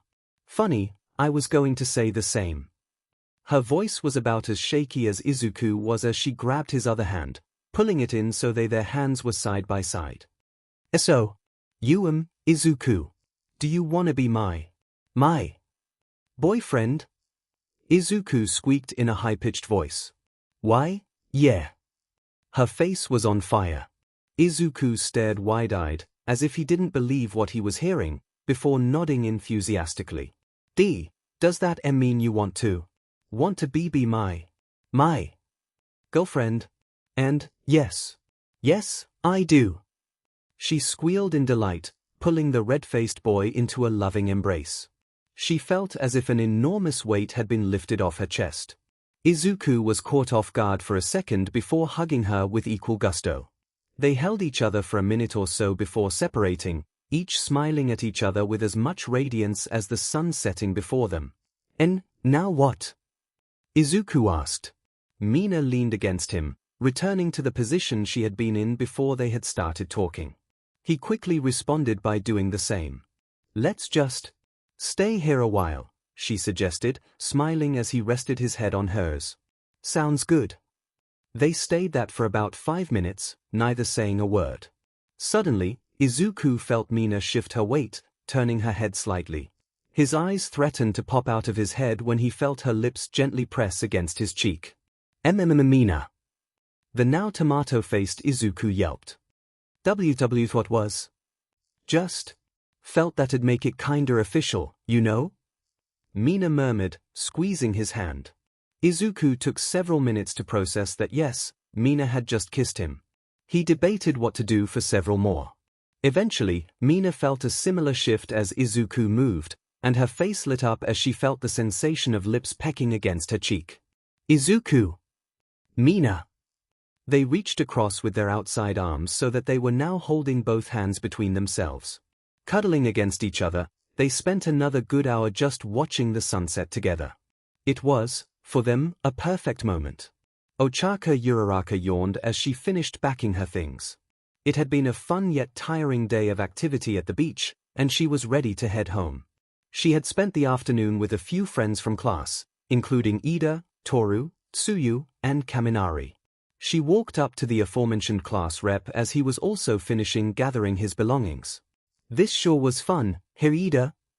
She asked, smiling at her classmate. Indeed. We ought to do this again before our break ends. He paused. Perhaps next time Midoriya and Ashido won't be too busy studying to join us. Uraraka froze as he said this. Sorry, what did you say? Both of her friends had mentioned they had plans and couldn't come to the beach, but they hadn't specifically mentioned what. Ashido and Midoriya. I ran into them at the park while I was on my afternoon run. They were in the middle of studying together, though, so I didn't want to disturb them for very long. He hoisted a bag over his shoulder. I admire their commitment to their education, though it would be nice for them to join us next time we did this. Uraraka stared blankly at the sand as Ida began to walk off.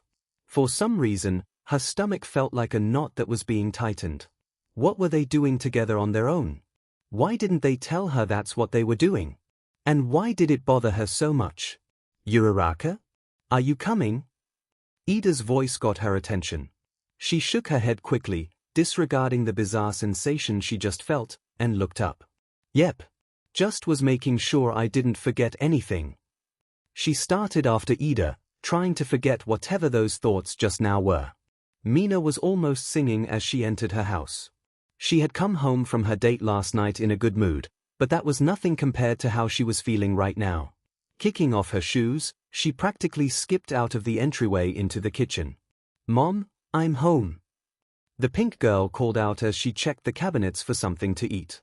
It was about 8:30, and she was feeling a little hungry. She moved about the kitchen like a dancer, twirling and skipping as she hummed to herself.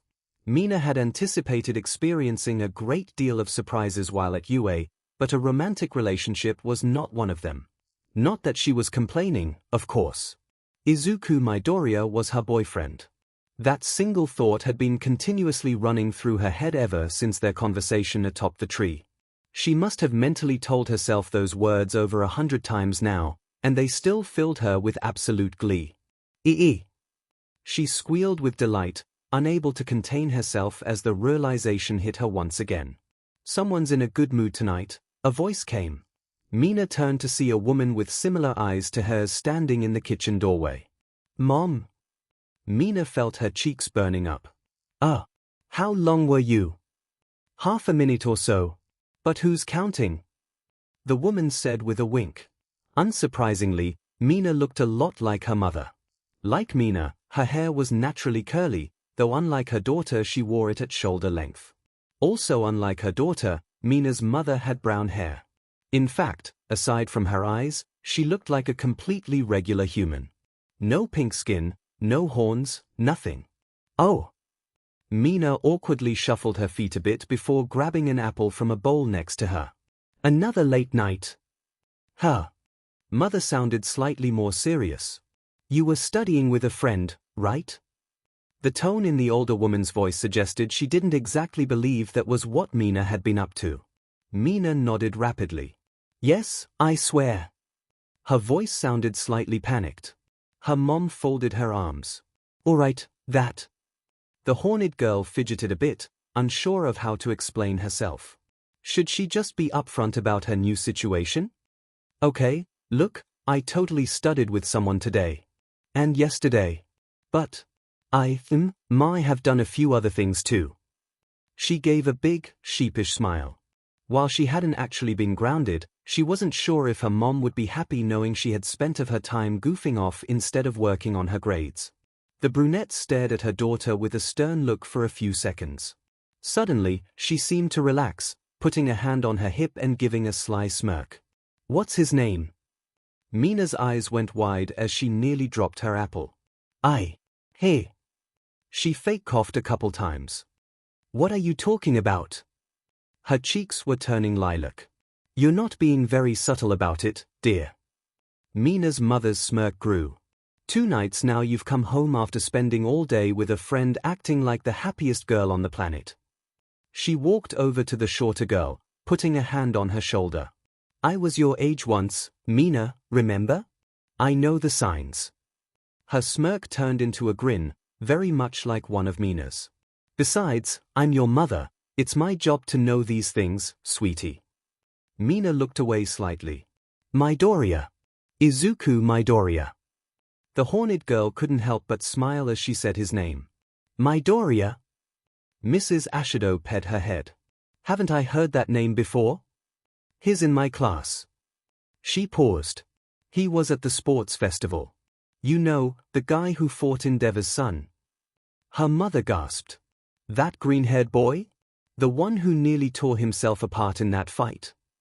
Mina's entire family had been amazed by Izuku's perseverance and heart during that match. Somehow, she wasn't very surprised to hear that Mina had taken an interest in the boy. Yeah, he's kinda reckless like that when he wants to be. But he's actually really shy. And super sensitive. And kind. And passionate. And Mina caught herself starting to gush about her boyfriend, and blushed. Sounds like a keeper, her mother teased. Mina got her wit from someone, after all. Well, I certainly look forward to meeting him. It was evident Mrs. Ashido had no issues with her daughter dating. Preferably before you leave for camp. No telling what you kids might get up to there. Mom. Mina's whole face changed color. The long-haired woman laughed. Only kidding, dear. She winked. But really, I'd love to have him over sometime this week. Just say when. Her daughter's face slowly turned back to its normal pink shade. I think I'll wait until Dad gets home this week at least. I'd rather have Izuku meet everyone at once. Mina's father would be getting back from his trip in about 3 days, and she had a feeling it was going to take at least that much time for Izuku to muster up the courage to visit her home anyway. The acid quirk user felt her phone buzz. She pulled it out of her pocket, seeing who messaged her. Is that him?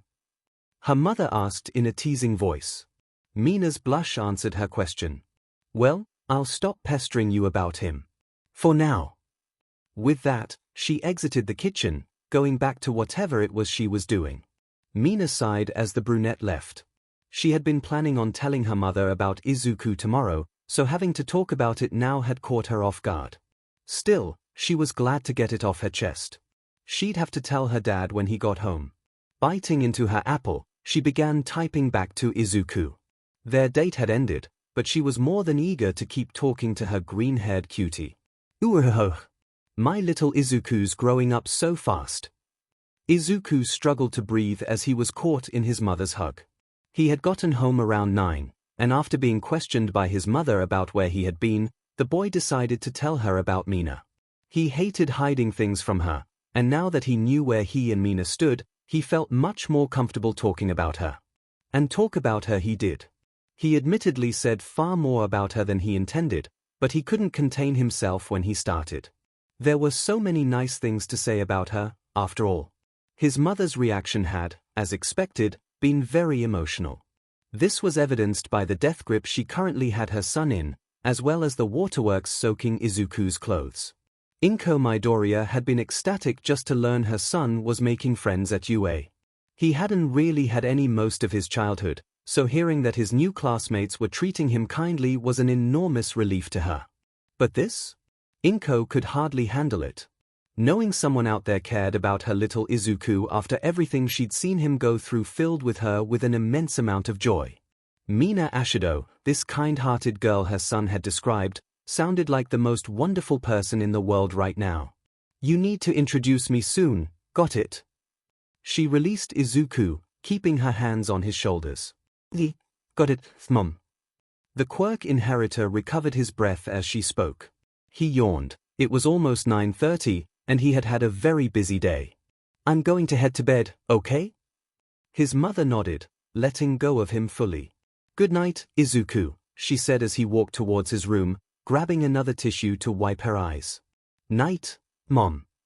A few minutes later, Izuku was lying in bed, having brushed his teeth and changed into his pajamas. The lights were off, though his face was being illuminated by the light from his phone as he typed. Sorry, just finished talking to my mom. Oh? How did she take it? Well, she really wants to meet you now.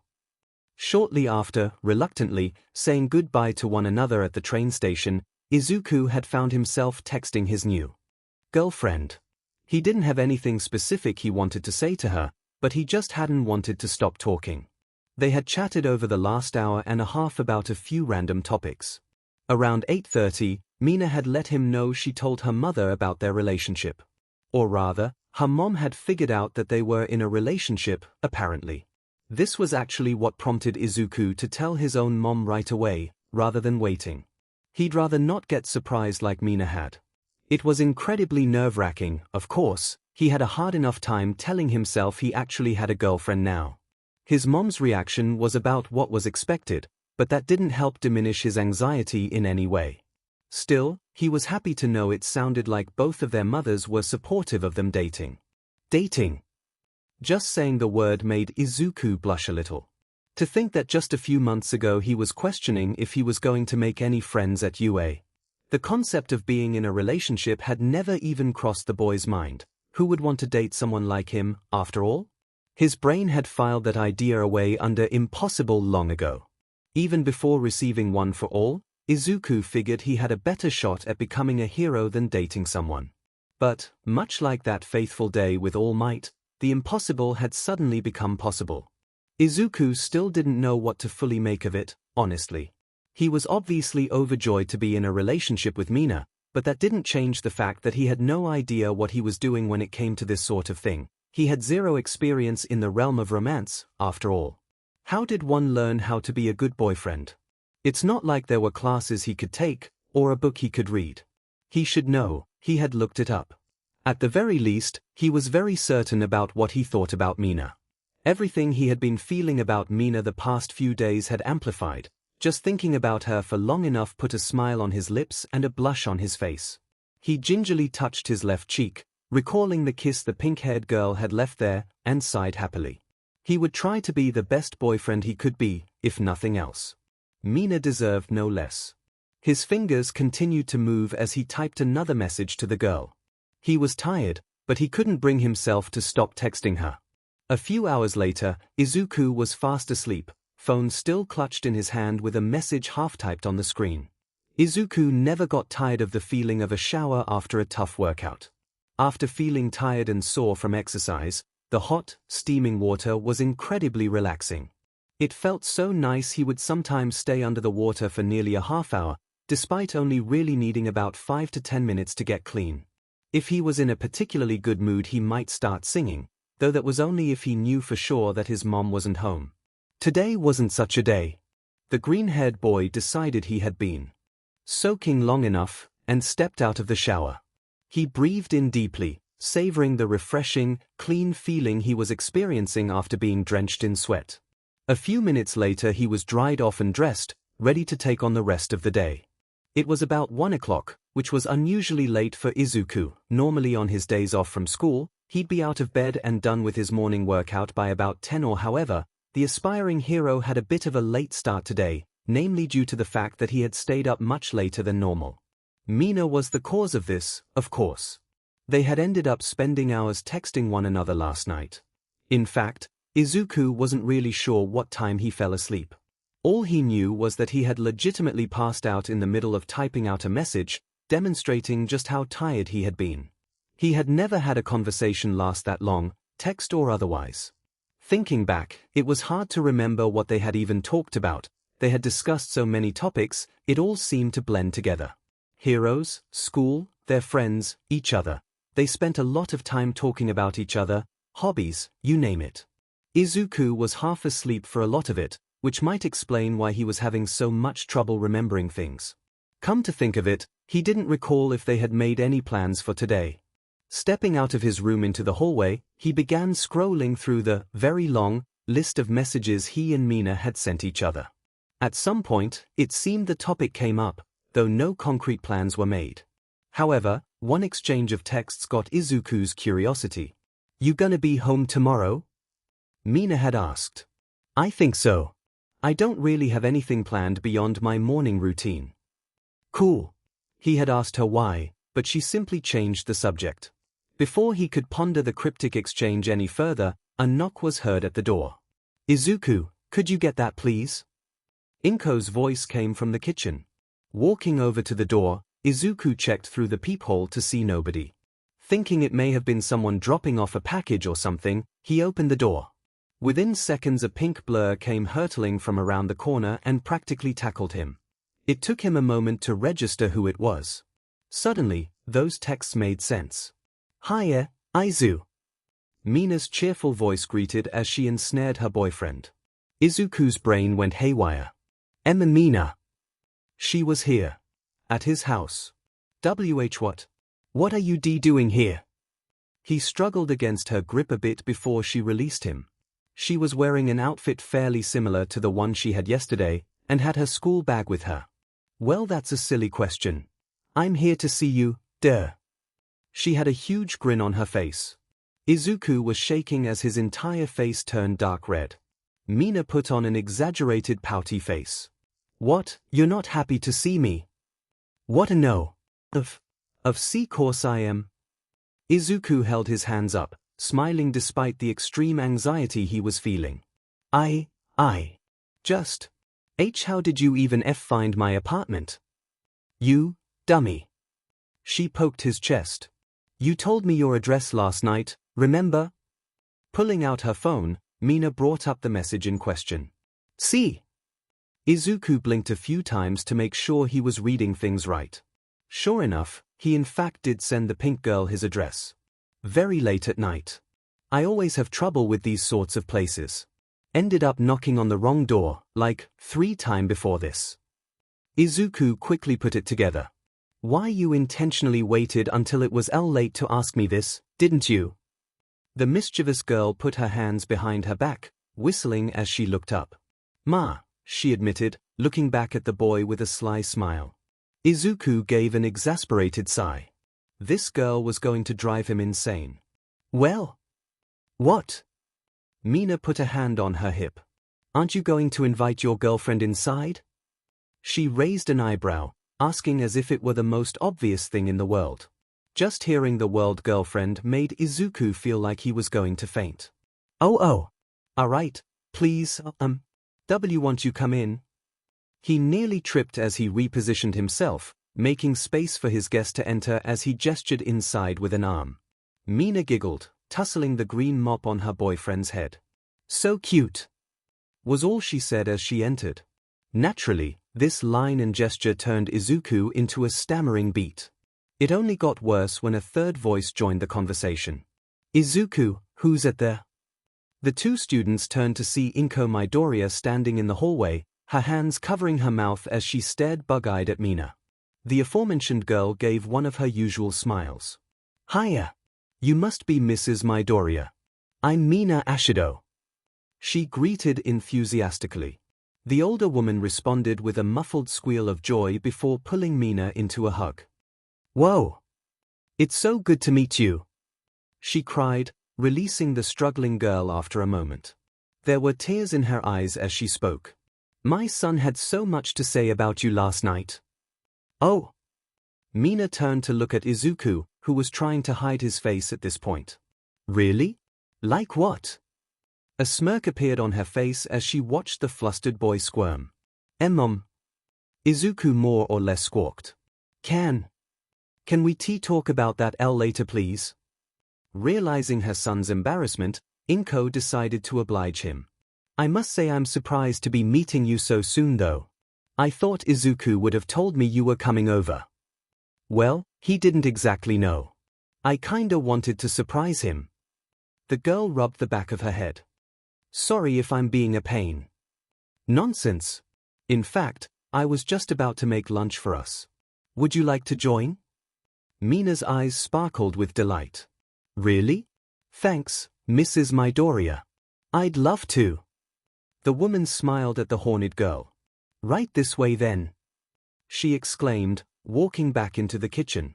Mina returned her attention to Izuku once they were alone. Dude, your mom's amazing. Evidently free food was a surefire way to win Mina over. I can see why you're such an emotional sweetheart now, she teased, clapping him on the back. Ha ha. Thanks. Izuku muttered. He hadn't fully recovered from the fact that Mina was in his home. In truth, he actually wasn't sure how okay he was with the idea. Not that he wasn't glad to see Mina, of course, she was honestly all he could think about these last couple days. But at the same time, this felt a little too personal to him. Their relationship had developed incredibly quickly, but Izuku had hoped that things might have slowed down once the two of them had decided to become a couple. Things had escalated that much due to the two of them trying to figure out their feelings, now that they had, moving that quickly almost felt unnatural to Izuku. Neither he nor Mina had any experience when it came to romantic relationships. Sure, Mina admitted to having a crush or two and flirting here or there, but she had never come close to a serious relationship with someone. They were both pretty well out of their element, and seemed to be taking it in different directions. Aizu! Mina's voice came. Realizing he was probably standing there mumbling all this to himself, Izuku shook himself from his thoughts. Sorry, just. He cleared his throat, forcing himself to loosen up a bit. I see you have your school stuff. Did you want to do some studying after lunch? That was the idea. Unless you had something else in mind? He did not like Mina's tone as she said that. I mean, with your mom home I don't think. Izuku made what sounded like a distressed bird call as his blush came back, earning another giggle from his girlfriend. Kidding. Now come on, I feel bad not helping your mom if she's gonna feed us. She grabbed the human tomato's arm and pulled him along towards where she assumed the kitchen was. Izuku sighed to himself. He was going to need to bring up his concerns to Mina soon. Mina could add having an awesome mom to the long list of things that made Izuku such a great guy. Mrs. Midoriya immediately took a liking to the upbeat pink girl that had decided to visit her home. Despite coming to see Izuku, Mina found herself mostly talking with Inko for the majority of their lunch. The woman wanted to know all about her son's girlfriend, and said girlfriend was more than happy to oblige. Mina in turn learned much more about Izuku's home life, including some very embarrassing stories only a mother could know. Izuku had initially protested his mother divulging such information, but soon resigned himself to the teasing Mina was almost assuredly going to put him through later. He did draw the line at his mother showing baby photos, though, much to Mina's disappointment. Once lunch was finished and the dishes were all put away, Mina and Izuku decided to settle down and begin their study session. But not before Mina insisted on seeing her boyfriend's room. Is that really necessary? Izuku stammered as she brought up the subject. I mean, we could just study right here, or on the couch. But I wanna see your room. The horned girl whined. Come on, what's the big deal? She feigned a surprised gasp. Unless you've got something you don't want me to see? Izuku opened his mouth to speak, knowing full well where she was going with this. Are you hiding something naughty, Izu? No. The green-haired boy shrieked, his face burning up. He's nothing like that. I wouldn't. I don't. He let out a huge sigh as he hung his head, knowing full well his girlfriend was just teasing him yet again. You're not going to stop unless I show you, are you? Nope.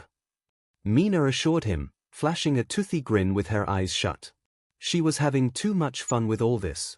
All right, fine. Izuku was almost certain this was a huge mistake, but he wasn't sure how much longer he could take Mina's antics. Also, why are you calling me Izu now? Because it suits you. It's short and cute, just like you. This line combined with a hug turned Izuku's face at least 8 different shades of red in less than a second.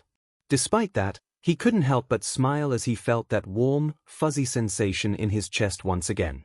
He may have not have been that comfortable with Mina's surprise visit, but there was a part of him that was enjoying it regardless.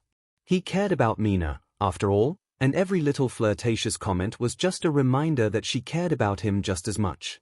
It was why, despite how awkward it made him look, he didn't ask her to stop. Hey wait, I'm taller than you though, he pointed out. She didn't seem to hear him. Getting up from the dining room table, Izuku led his companion back to the entry hall and over to his bedroom door. Mina stifled a laugh at the All Might-themed sign on the door. Taking a deep breath, he reluctantly turned the doorknob. He clamped his eyes shut as he slowly opened the door. After a few seconds of silence, he hesitantly opened one eye. Mina was staring at him, a massive smile plastered on her face. Dude! She shook her head. You are such a fanboy. All Might posters on every wall. All Might action figures on every desk, drawer, and table.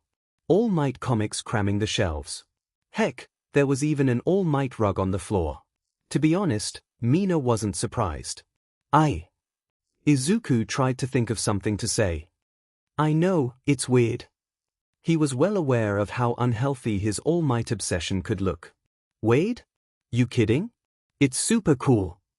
The pink girl entered the All Might shrine that was Izuku's room, marveling at the collection of merchandise. Some of this stuff looks really old. Must have been tough to find. She took note of a particular figure that was still in its box. Hey, I think I recognize that. Isn't it, like, super rare? Yes, it was a limited edition kind of thing made for a comic. There were only 100 made, Izuku explained, walking into his room as he talked. See, it's the costume he wore during. Astonishing All Might number 84 in that one flashback scene on the 32nd page, Anne. He trailed off as he noticed the blank stare Mina was giving him. Yeah, it's a really figure. Fanbunbu, Mina whispered. She noticed the set of weights tucked away in the corner of the room. Oh. Well, a hero needs to stay in shape, right? Mina walked over to the weights as he spoke. Holy crap, 25 pounds? She cried as looked one over, glancing back at Izuku with a mischievous grin. Just what have you got hiding under that shirt, Izu? Her eyebrows waggled, a gesture that instantly turned her boyfriend into a blubbering mess. Feeling even more flirty than usual, she slowly walked up to the boy, who was of course completely red. Why you? He couldn't even finish his question, he was so flustered. Come on, let me just take a peek. She winked. While the flirt had no intention of actually making Izuku take off his shirt, playing with him like this was amusing her to no end. Of course, she wouldn't mind getting a look, something told she was really going to like what she saw. Echichu. Coherent words were no longer in the blushing boy's vocabulary. Mina drew closer as he tried to process what the heck was going on. Just one peek. Pretty please. The gap between them was only a few inches wide now, so she spoke softly. Her heart was starting to beat a little faster. Something in the back of her mind told her she should stop this, but she tuned it out. www. We should. Izuku's breathing was growing more rapid as his heart rate accelerated. We should what? Her grin turned devilish. You and me, alone in your room. What should we do? She leaned in closer. And was promptly moved back. Mina, stop. Izuku had hit his limit and, almost reflexively, pushed Mina away from him. Both students were momentarily stunned by this sudden outburst. Izuku recovered first, looking a little regretful. I'm sorry. He paused to let out a loud sigh. Finding the right words was difficult. Look, Titch, this is all a bit too much for me, he started. Like, don't you think we're moving a little too fast? Mina finally reacted, going from a shocked expression to a more somber one as he spoke. Like, we just started dating, and you're already showing up at my home, in my room, and... Stop. His girlfriend held up a hand, signaling him to be quiet. Her shoulders slumped a bit as she too sighed. I understand. Looking back, Mina was astounded she hadn't expected something like this. She had devised her little scheme to show up unannounced at Izuku's place last night, never once thinking about how he might react. She knew he'd turn into a blubbering tomato man, that's what she was counting on, in fact. But she had gotten so caught up in her excitement over having a boyfriend that she completely forgot to consider his feelings on the matter. She was overflowing with adoration for the boy, and it had blinded her somewhat. She felt like an idiot for not noticing the signs. Izuku had been even more awkward than normal this whole time, and not necessarily in a good way. Thinking about it, he had looked downright uncomfortable. How had she not seen that? She had been treating him like a boyfriend first, and Izuku second. Had she ruined things between them with this little stunt? Oh, I'll just head home, if you want. Mina honestly felt a little disgusted with herself. Izuku shook his head. No, it's all right, really, he started. He hadn't meant to upset her. No, it's not. You're absolutely right, I did take things a bit too far. Again. She turned to leave, but a hand grabbing her shoulder made her stop. Please wait, Mina, Izuku's pleading voice came. I'm not saying I don't appreciate it. The girl turned her head to look at him, confused. Alec, I know you're just doing all this because you care about me. His eyes moved down as he said this, a small blush and smile creeping on his face.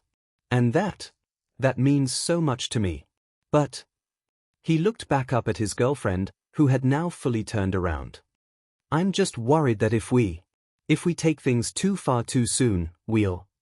He trailed off, not wanting to finish the thought. His words seemed to cheer Mina up a bit. She placed a hand over the one on her shoulder, rubbing her thumb along it gently. Yeah, I get it. She chuckled softly, slowly shaking her head. You're so logical, you know? A shy smile appeared on Izuku's face as he looked away slightly. Alright, I'll just... She paused. We'll just take it nice and slow. There was a warm, gentle smile on her face. It's kinda like a candle, you know? Mina raised an eyebrow as Izuku spoke. Like, if it burns too much too fast, it runs out. But if you keep it under control, it lasts an... Realizing how ridiculous that just sounded, the green-haired boy put his free hand over his face. Mina couldn't contain her laughter. What is it with you and these weird comparisons, man? She joked, pulling him into another hug. It was a much gentler hug than the others, one Izuku found himself being fine with. Our relationship is a candle. You dork. Her boyfriend said nothing, simply completing the embrace. After holding her for a few seconds, he suddenly felt the urge to further show his appreciation for the girl in his arms. Before he knew it, he had turned his head and planted a small kiss on her cheek. Pulling away slightly, Mina gave the now red-faced boy a sly look. What was that, Mr. Let's slow things down? Izuku avoided her gaze. Haha. It just felt right. Well then, if you get to do that, I get to do this. She leaned in, placing a slightly longer kiss on the boy's cheek. She could feel the heat radiating off his face. The two of them each had butterflies in their stomachs as they looked at one another. Mina started to laugh for no particular reason. Izuku soon joined in. There was nothing particularly funny about the situation, but they laughed all the same. Okay. Maybe we can at least try to get some studying in now, Mina suggested once they calmed down. Let's go back out to the oop, hold on. The feeling of her phone vibrating distracted the acid quirk user as she checked it. Looks like my friends are meeting up for something. She looked back up at Izuku, grinning. But I should really study. Actually. The boy's response was somewhat surprising. I think you should go with them. Hey! Mina blinked a few times. Well, we sort of both blew our friends off yesterday. Actually, we've sort of been doing nothing but seeing each other for last few days. Izuku rubbed the back of his head. Maybe that's why things escalated so much. Mina tilted her head, thinking. Oh man, you're right. It had been a little while since she had really spent time with her friends. Oh, I know. You should totally come with. The suggestion completely caught her boyfriend off guard. See, come again? Yeah. You haven't really gotten to know any of them, right? Well, maybe Tsuyu, but not the others. Besides, maybe spending time together with other people around will help us out a bit. Like Izuku said, part of the reason Mina hadn't really thought about how fast their relationship was moving could have been the fact that they had spent most of their free time alone together for the past couple days. Yes. But. Izuku was torn. On one hand, it sounded like fun, and his girlfriend had a point about it being good for their relationship. But on the other hand, it meant they'd have to tell her friends about said relationship. Unless they tried to hide it, which he doubted they could do even if they tried. Was he ready to be public about this? He had told his mom, but that was a little different from his classmates. But then again, they were Mina's friends. They had a right to know, didn't they?